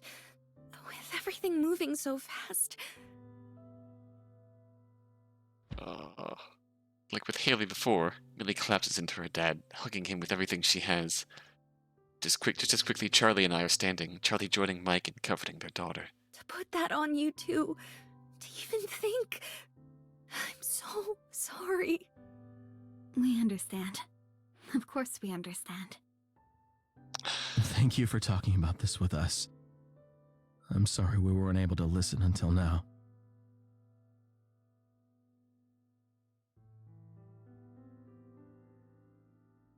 As the three huddle around, holding on to each other, I breathe a sigh of relief. The burden that had been on Millie's shoulders since before I met her is finally starting to lift. I swear I can feel it almost as strongly. As they all slowly regain their composure, Millie pulls away, finding her spot by me once again. Adjusting her braid and glasses, she looks first to her parents and then the door. I wish Caprice could have been here for this. Back and miss the healing. Oh, twin. Charlie's expression shifts and turns, having an internal debate with herself at Millie's statement. One side wins out as her posture relaxes again, a smile finding its way to her face. You should catch her up to speed. I'm sure both of you still have some things to say to each other. Yep. Millie plays with her braid, her uncertainty transparent. Are you sure that's the best idea? I don't want to ambush her. I trust you too. Just be honest with her, but gentle, and you'll be fine. Charlie reaches into her back pocket, pulling out a couple slips of paper. He steps forward, presenting one to each of us. Tickets! I flip it over curiously in my hand, the big, bold aquarium logo immediately grabbing my attention. Free entry pass! For use only by family of staff member Charlotte Amelia Shifton. It'd be unfair to have you pay entry to do something like this. Save yourself a few dollars. Millie looks over the pass as if it was worth its weight in gold, eyes beginning to well, but not quite to the point of tears. Here then, let me trade you. With the pass in her left hand, Millie extends her right towards Charlie, the one holding her journal. Millie, no. I'm not giving it to you. I just want you to keep it safe until I can pick it up again when we meet for dinner tonight. If you did want to read it, though, I think think that'd make her happy. She had some things to say to both of you, too. Millie's explanation and the implications it provides, Charlie finally accepts the book, though not without hesitation. Sure you don't want to just take it with you? Millie shakes her head. I've used Mom's words when I couldn't find my own, ever since she gave that journal to me. Caprice needs to hear from me, though, not her. She does. Charlie and Mike smile and wrap their arms around each other, like a couple for the first time since I've known them. See you tonight, then. Love you. Drive safe. Inventory management, yeah. Call us if you need anything. Don't keep us waiting too long. It's like that part in the Phoenix Wright case where we clean up the evidence we no longer need in the court record. Love you both, too.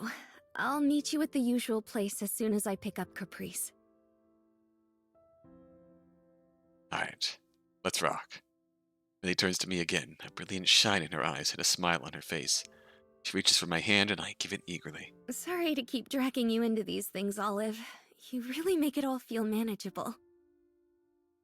Never a problem. Let me know if I can do anything else too. Of course.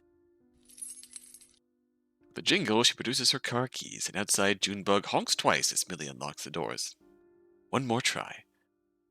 Side by side, we push through the cold wind and winter air toward the car.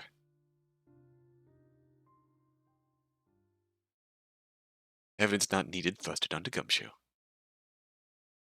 Not long after. Alright, go. Aquarium time? Aquarium time. Aquarium, BG. Can't remember the last time I've been to the aquarium. Every tank is a sea of colors, delicate underwater blooms unfold in every direction. A swarm of fish pass by, their scales shimmering in the light, casting random hues across the water. The plants sway to and fro like the grass in the wind. I watch it all with equal parts awe and interest. Caprice grew up here. The simple truth of that, paired with her coming here when it all became too much, reminds me of when I was young, holding my breath underwater in the pool for as long as I could. Millie points to a large stingray floating by, surrounded by smaller fish that I don't know the names of. Stingrays used to be my favorite. I loved how they had a little smiling face on their underside. Used to be. Are they not anymore? It's GL games, they almost has to be an aquarium. Olive, please. I'm a grown woman. My favorite is obviously the tiger shark now. I mean, obviously. Ah, I should have guessed. Right? It's, yeah.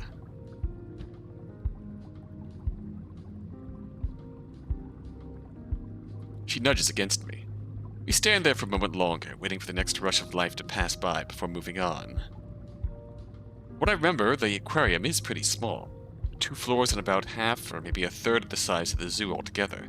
When it lacks in size, it makes up for it in variety.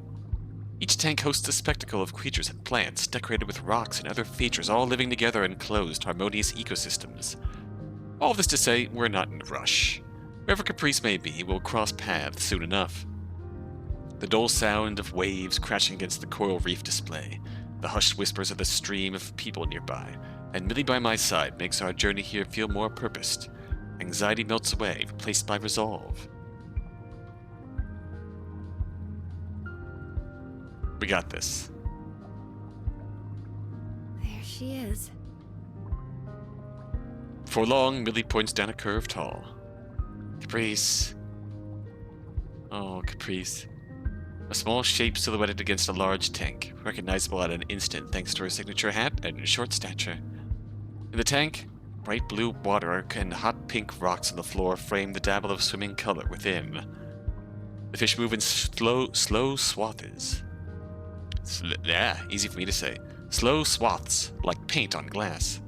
Caprice? She turns toward us, slightly in surprise. And yeah, that's pretty much expected. Then with nothing more than an adjusting of her hat, walks away in the opposite direction. Oh, It's bad. He falters. That was not what I expected either. The priest I met so far has been active, bright, type to try every tool at her disposal before even considering walking away. But now, she looked at us just long enough to register our faces and left. I glanced over to Millie, who's closed her eyes to shut out any tears that may dare falling. Are you okay? After so long of trying to fix everything on her own, I should have expected it. Christmas.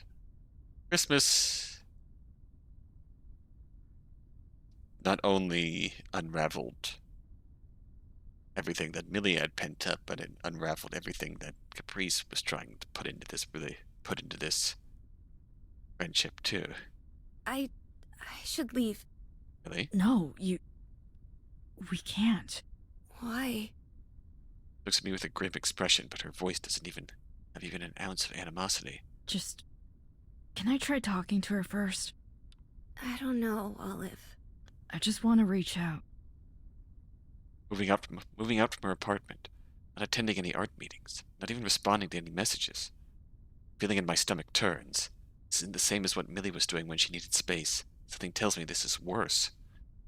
Don't know her that well, but maybe that'll be exactly why she'll give me a chance. If you're sure. I squeeze her hand, then let go, off in the direction Caprice disappeared to.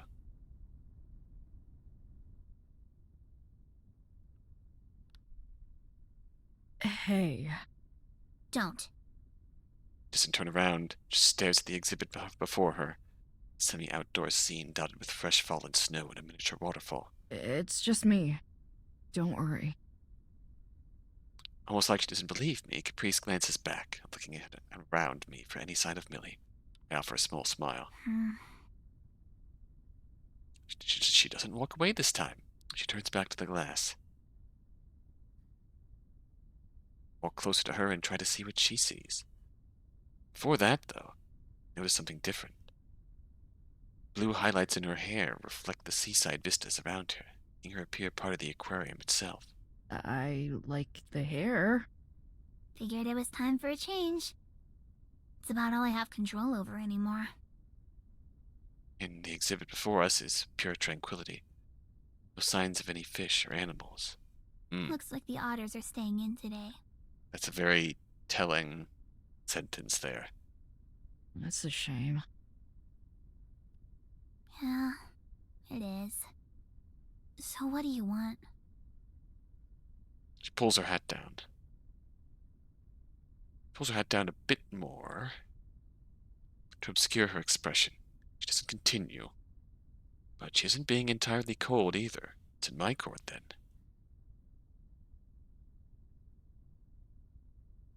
I want to be your friend. Oh? Huh? Obviously not a reply she expected. Caprice lifts her head and studies my face intensely.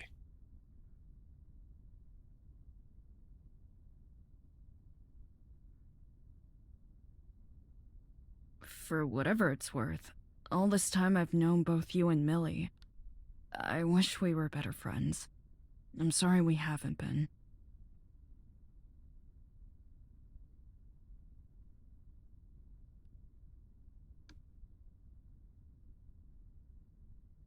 What? What's originally French language only, Lilac? I think I missed the first part of that statement, Lilac. What's this? That's only French language only? Getting an English translation?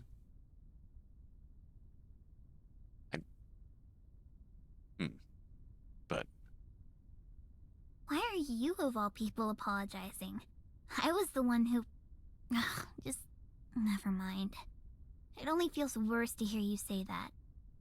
We're only acquaintances, and that's only because you're dating because you're dating Millie. oh? Yeah, go ahead, link it. I'm always curious. During Christmas, I was acting as Millie's partner, but we weren't actually together then. Oh, maybe just drop the name and maybe like Twitch Automod deleted a link or something. I lied to you. Then, meaning you're together now. Right. Doesn't really matter if it was before the holidays or not if the end is the same, does it? No offense, Olive, but I don't want to be friends just because of that. If you think you'll help her by being our mediator, it won't. It didn't work for Haley, and we've known her for a whole lot longer than you. I love Millie. I want her to be happy. But I'm not talking to you because I'm trying to fix her problems.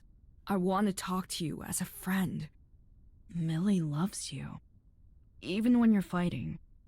No one wants you out of their lives. Her least of all. I don't know how to articulate it. It's a feeling more than anything concrete. A jump of logic born out of the little I know about Caprice and how Christmas went. Hiding in the aquarium and making herself as sparse as possible to friends and family alike. You can only assume she's trying to make less problems for everyone, misguided as it is. Yeah, in the end, I suppose that makes sense, given that when she put her everything into that emotional gesture and it got spurned so harshly, that she would just recoil and retreat from this. She just wants to talk to you. If you don't want to, that's okay.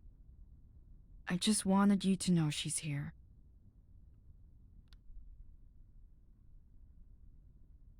Deep breath. Okay, I'll go talk to her.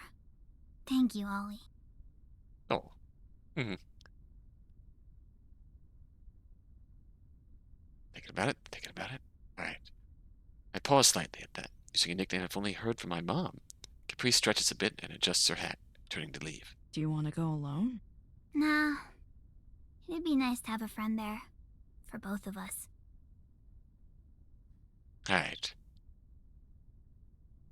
I turn to follow, but not for before noticing the informational sheet for the exhibit, the one Caprice was standing in front of.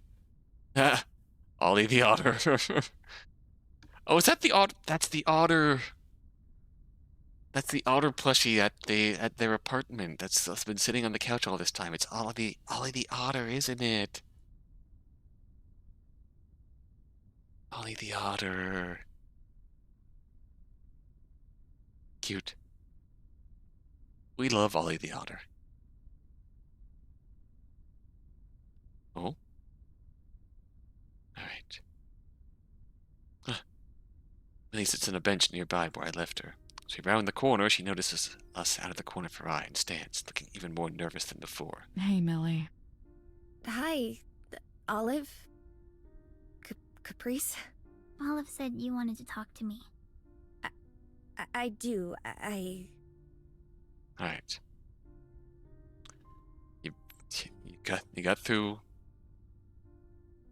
big hurdle. Now it's time to make things right here.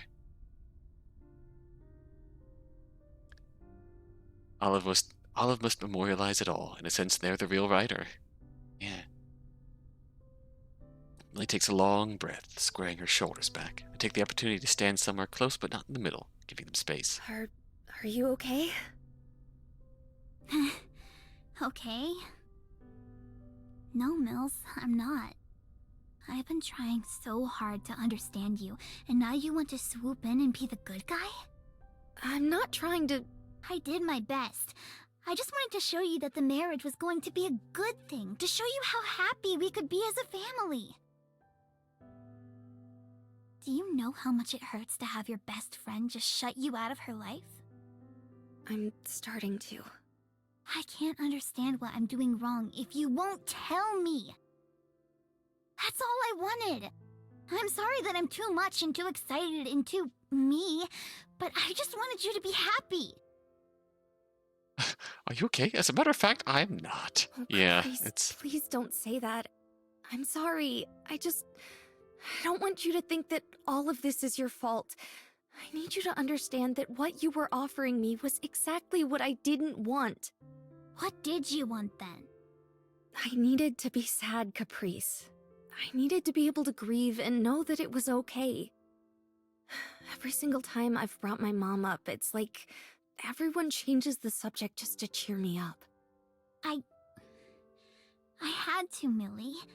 I had to try to make this work for all of us. I couldn't... Our parents are so happy together. They've sacrificed so much for raising us and always putting us first.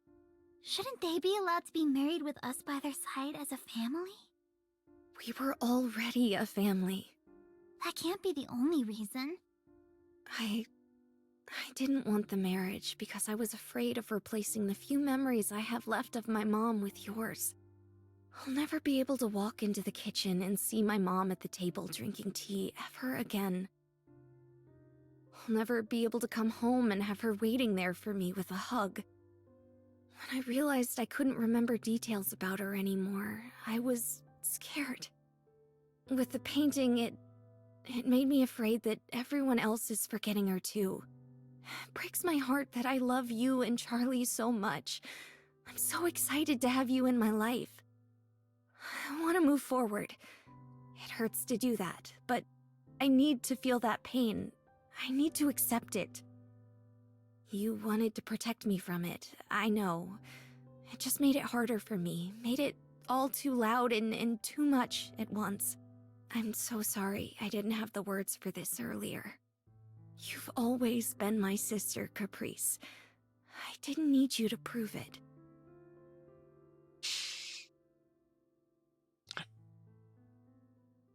Caprice clutches her shirt together, her shirt tighter, folding over slightly with each and every word. She opens her mouth to speak several times. Tears spill over. Oh. Carefully, Millie reaches out. Her arms barely touch Caprice's, and then Caprice launches at her sister, throwing herself into her arms and hugging as tight as she can. I'm sorry too. Happy tears. We're crying happy tears tonight. I'm not crying happy tears, you're crying happy tears. Millie holds her, and everything she was holding back escapes too, crying into her shoulder. Backlit by the ocean, the two stand there, any other words they could have said melting away. Pick up Caprice's hat from the ground and look out into the water.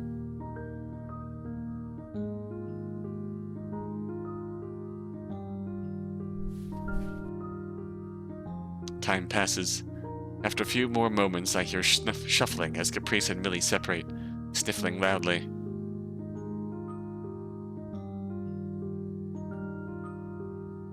Caprice starts looking around the ground, muttering under her breath about her hat.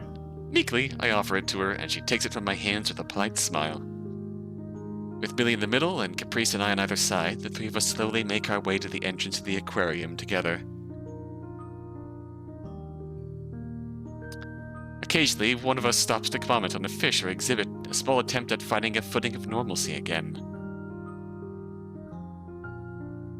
The exit in sight makes all three of us come to a stop, standing together. So, Dad and Charlie wanted to go out to dinner tonight.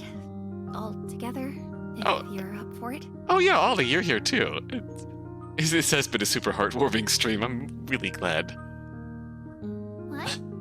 Really? I mean, of course I am. Yes, absolutely. There's that grin. Millie looks over at me, a smile on her face. You're invited too, of course.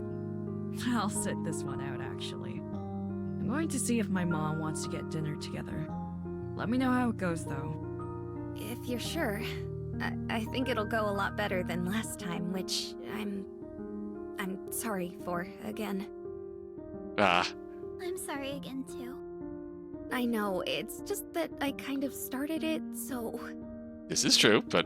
But Maybe you two should take a break on apologies for today. A good point.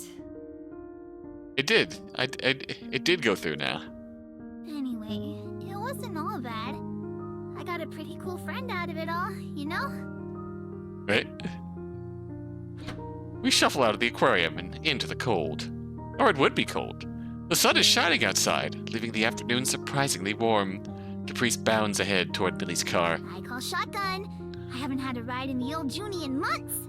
Yeah! She's right. I hope she isn't too excited when she hears how clunky the gear shift is.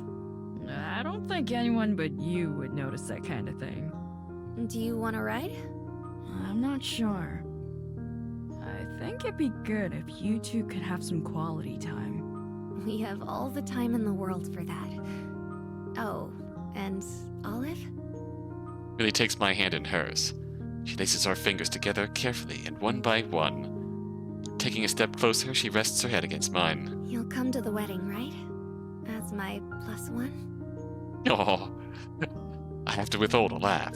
Pulling Millie's hand into both of mine, I nod. I'll be there.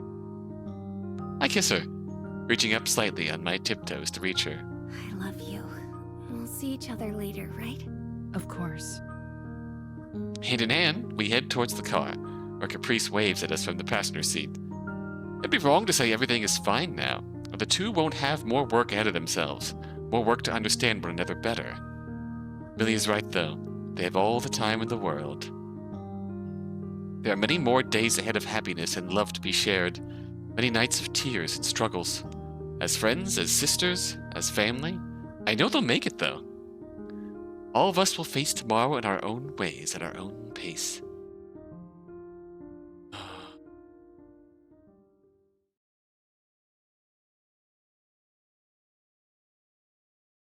2 weeks later. All right, what do we got? A setting sun casts long shadows as I head out of the sciences building, starting the long walk to the bike rack. The morning's frightfully cold chill has given way to a mild, cool afternoon. A little better for the ride home. Last few days have been chaotic in a way I thought I'd left behind once I had finished my exams. Everything's out of my control, but oddly enough, it feels like that's for the best.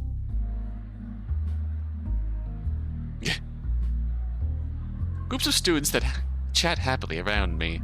Feels like a weight has been lifted off of everyone's shoulders. With the end of college now in sight for those of us in our final semester. Wish I could say I feel sure of what's going to happen next, but I can't. Yet I'm a little more comfortable with that than I used to be. Where stepping out of education and into the real world once felt like an event horizon I couldn't see past. Now I realize there's plenty of others going through just the same thing. Hey, hey. As I pass the parking lot, I spot the now familiar sight of Millie leaning against her car, checking her phone for one reason or another. I've been giving Millie some space since she moved back in with Caprice and Haley, but it's good to see her again. I approach with a wave as she puts her phone away, and she's quick to return the gesture. Fancy seeing you here. Waiting for the others? Caprice has got her club today, so just Haley. It's a nice bookend, yeah. In the beginning, Olive was nervous and mopey, but now they're content and happy. Confident, even. It's only been a couple of days, earning a snort of amusement from her. I'm just glad to see her smiling, no matter how small it may be. Enjoying the quiet back at home again? It's been fine, but I have to admit I miss my old roommate a bit. I'm sure she'd be happy to visit. All you'd have to do is ask. I was talking about Mo. Yeah. Oh, pout.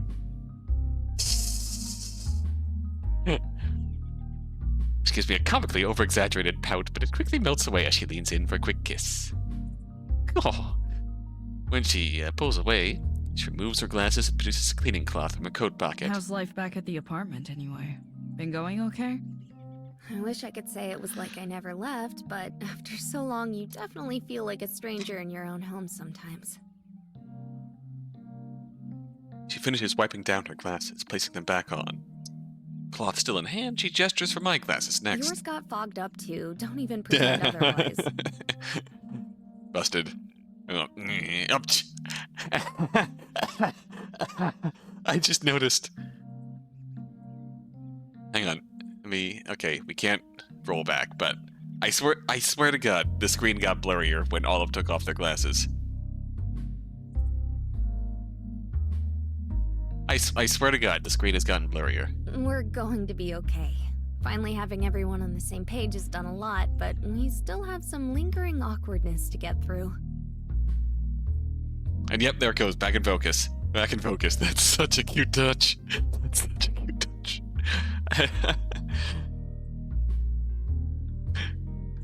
I love that. Just little fun little details like that. That's so cool. New Vegas! New Vegas! The struggle continues.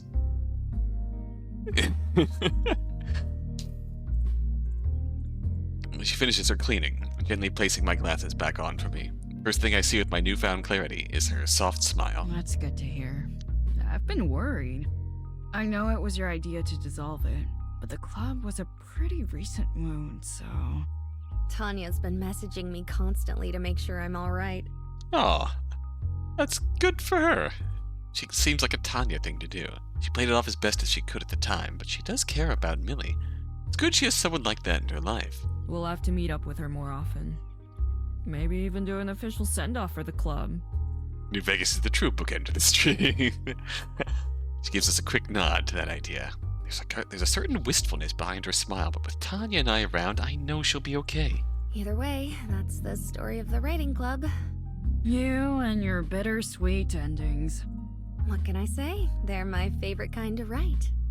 Hey, sorry if this is weird or forward to say, But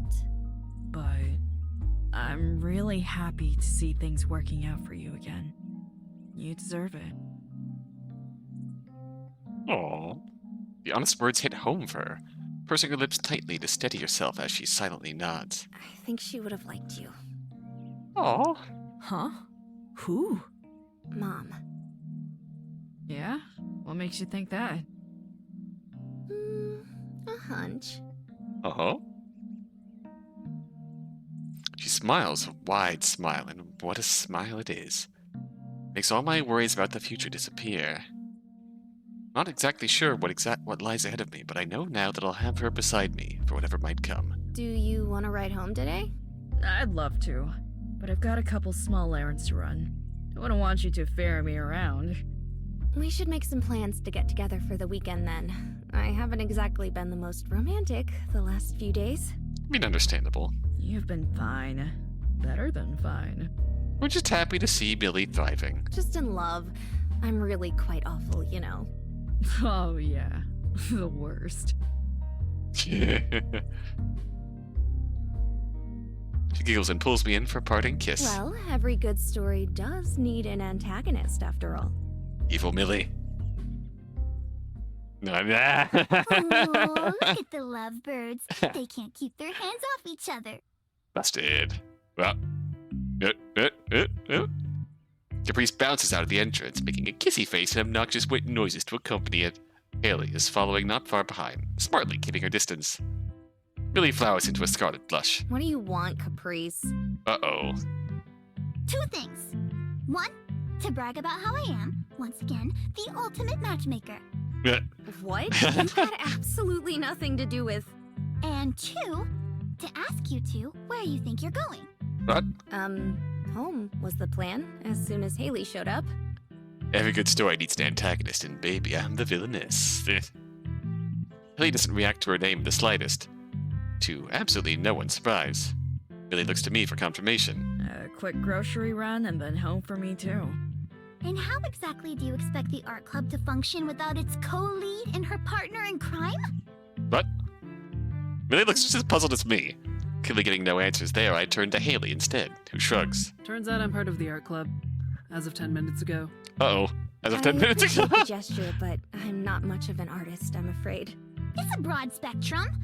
Creative writing falls under the umbrella easy peasy. Oh no. Have we been forcibly conscripted? Well, Culinary arts. Yeah. She had that locked and loaded, huh? She pulled the same thing on me if it makes you feel better.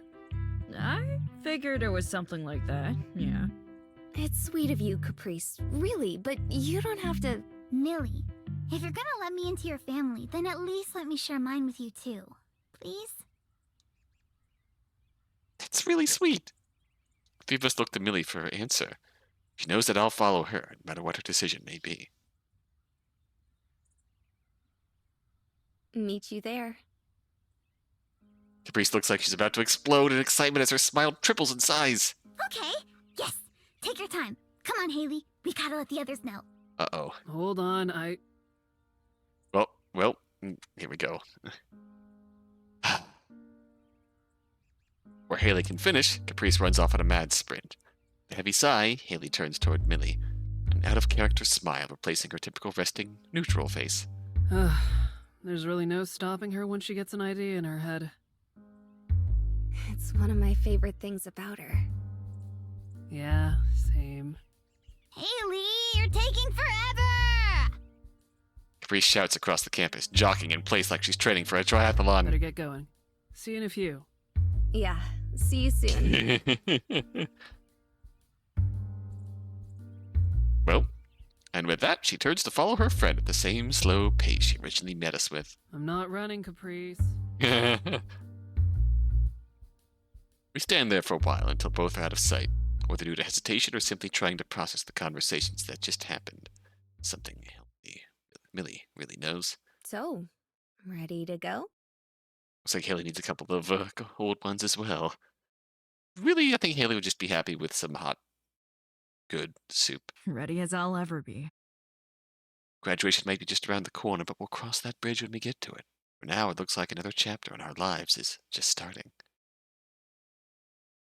The weather's Ah! finally. Do you want to walk with me?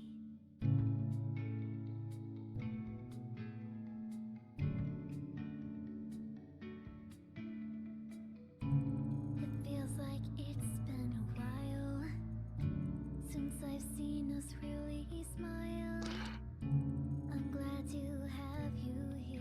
Oh, busted. Beating Mr. Mo. My bestest friend. The path we walked some time ago, tracing footsteps left in the snow. Oh, in the art club. Sketching Mr. Mo. Really so proud. With you here, we'll find our way. It'll take some time before we're home. Didn't wanna head back all alone. I'll take your What? word. Oh my gosh. Trying out new classes. Along the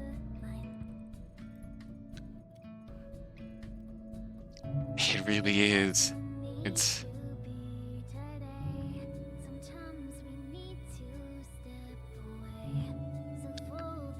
Oh, a healthier get-together habit. Ice cream with the Millie, Olive, and Tanya.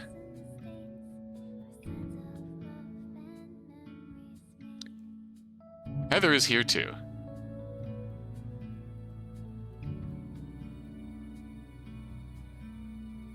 Winter's dragged on forever.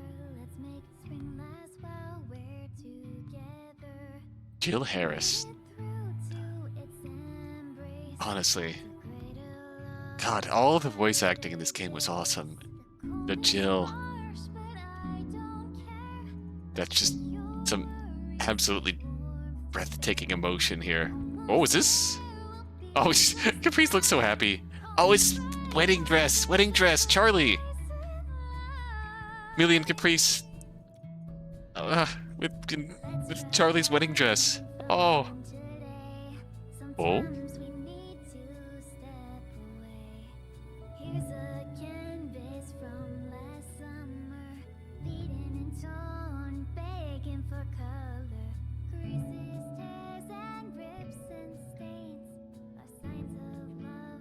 And there they are, together with Mr. Tom.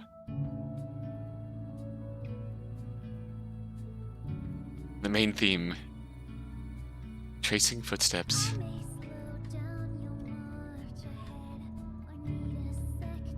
Oh no, did Junebug break down?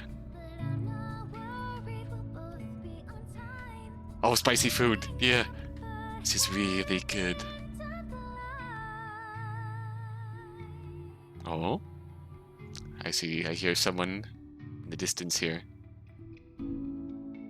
There she is. And more? Oh.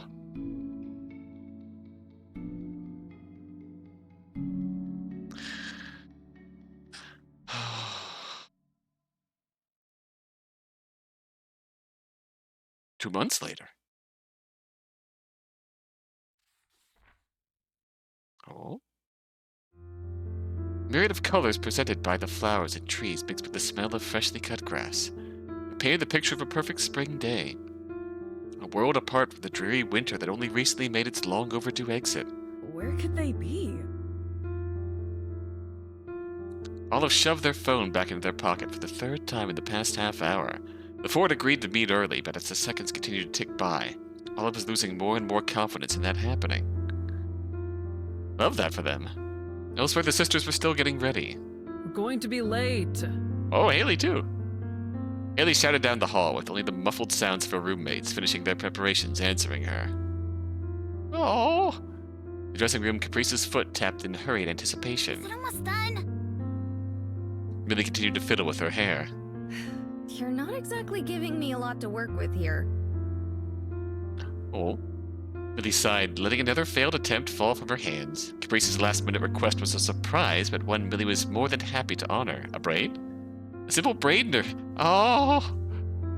A simple braid in her hair. A small reminder of Adelaide to bring along to the wedding. A style Millie proudly bore for just over a year. And one she decided to wear today again as well. Caprice's hair, however, was not as eager to cooperate with the request, its length proving an impossible hurdle to overcome. Millie was all too aware of the time continuing to pass them by, and with a frustrated sigh admitted defeat. The original plan wasn't going to happen, but she was determined to do something, if only to justify all the time spent on it this morning. Oh! Oh, that's a cute look! One more try, this time much smaller in size, tied across her head rather than hanging loose. Wasn't what she wanted, but it was better than nothing. What do you think? Millie raised a small mirror in front of Caprice, half hoping she simply wouldn't answer. It's perfect! Oh! Oh! Caprice jumped to her feet and hugged her sister tightly, leaving Millie no time to process her response. Really? What do you mean, really? It's a nice small reminder, but it still feels like me. It really is perfect. Millie returned Caprice's hug, holding her close for all but a moment before setting her loose. I'm ready to go if you are. Millie returned her eyes to the mirror, still in her hand, the large braid she had become so accustomed to tying every day, taking up most of her view. Time was of the essence. They were already running late, and yet... I need a few more minutes, if that's okay. Let Haley know I won't be long. A few minutes passed, and a few more. Olive had shifted from a mild annoyance to a deep concern. Why would they be taking this long? Did something happen? Did Millie lose her nerves? Surely if something bad had happened, Haley would have let them know by now. Found you! Ooh! Oh, Haley! A small pat on the back was enough for Olive to be jolted back to reality and their heart to jump into their throat. Olive didn't need to turn around to place the voice, but after waiting for so long, they wanted the confirmation. Sure enough, Caprice was there to greet them, with Haley besides. Yo. Yo. Haley is level as ever. Where were you? I was really starting to get worried. Don't look at me. I've been waiting for a while. Fair enough. Haley replied with a shrug. Olive turned to Caprice for an explanation, who responded with a sheepish grin. Oh, you know how things go sometimes. The point is, we're all here now, right on time. The artistry of this epilogue scene is just, again, gorgeous.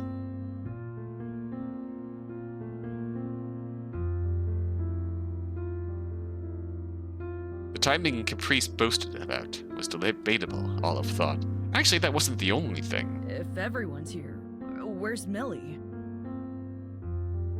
Talk of the wedding had been more frequent from her the past few weeks. Olive hoped that meant she would show today, but they had also been preparing for the worst.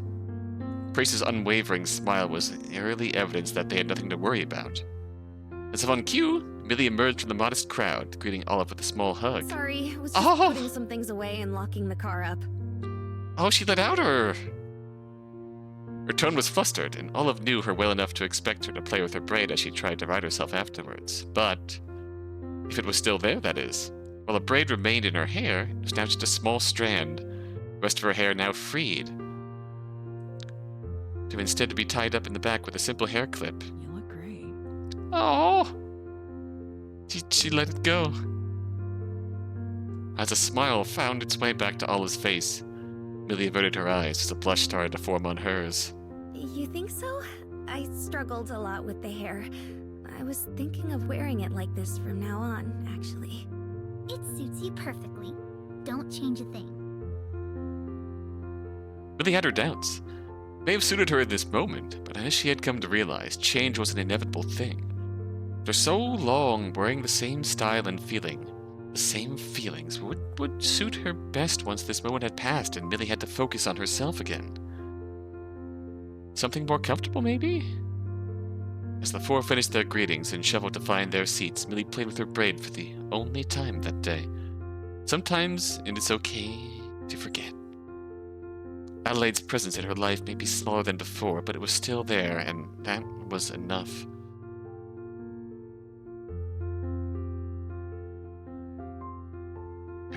After endless cold and cloudy days, the start of a new chapter was penned underneath a pristine blue sky.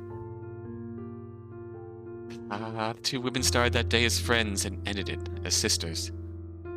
Separate yet undeniably together, their stories were written on opposite sides of the same piece of paper.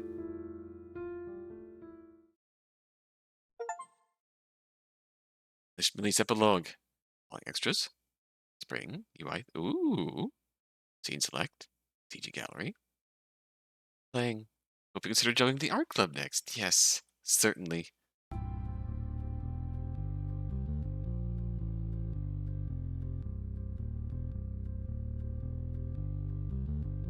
Oh, hey. Oh, wow.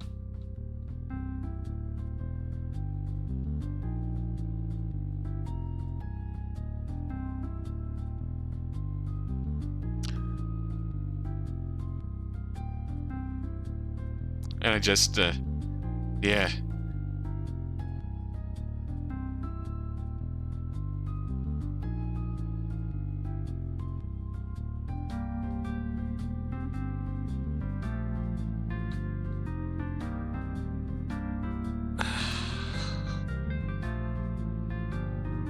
Also, can I just... I didn't, give enough appreciation to, at the time.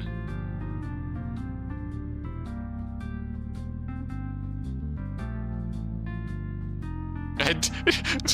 New Vegas! Again! the true bookmark. Scroll to zoom in and out. Yeah.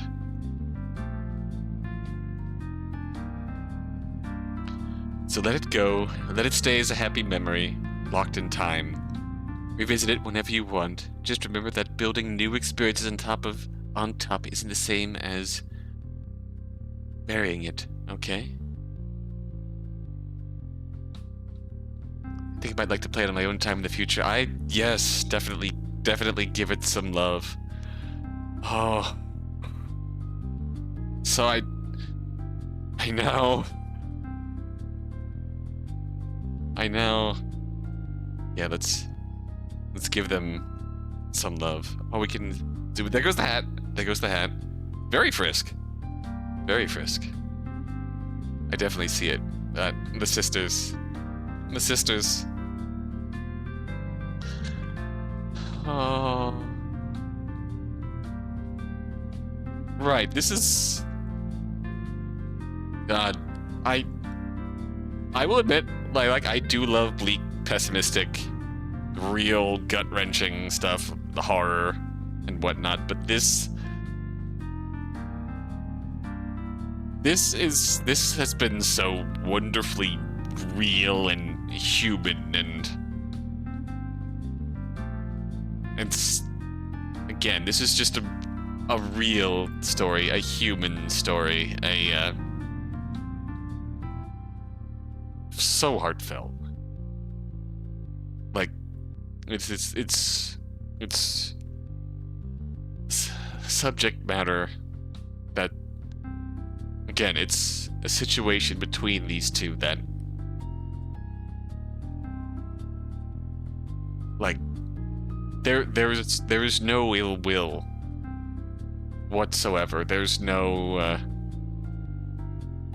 ill will. There's no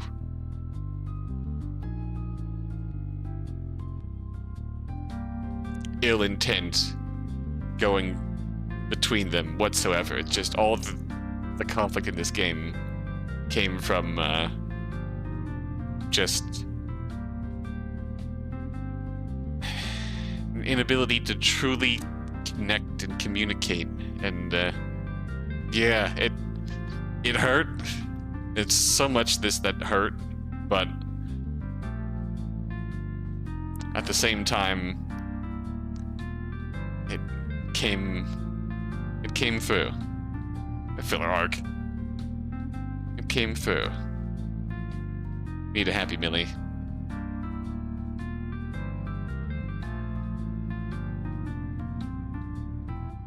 Oh yeah, we do get, yeah. Love to see it. Oh. So, I think we're going to end off here for tonight, but again, it's also got the variants where, still feels okay for Millie distress. Understandable. Oh, so understandable. It's just absolutely gorgeous look. Absolutely.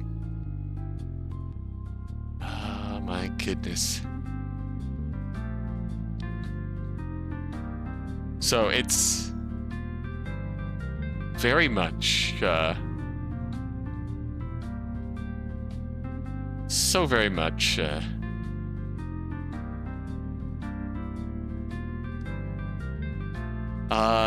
hang tight for just a little bit.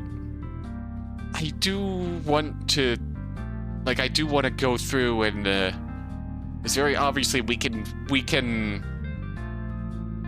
there's paths where we can, befriend Darren, and it feels like those early choices where we pick between Darren, Heather, and, Tanya, just sort of,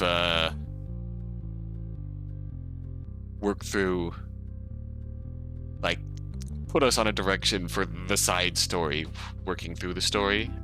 Like, I kind of want to come back a separate day and just sort of run through those, just to at least show them off. Informal, Twofold Thursday?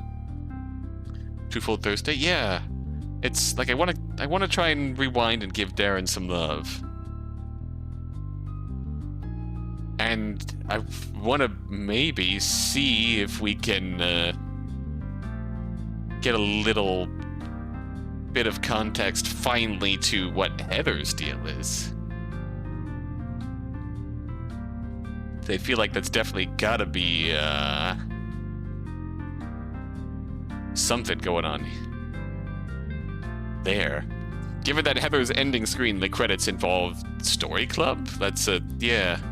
So maybe we do that Thursday then. Maybe we have a surprise Twofold Thursday.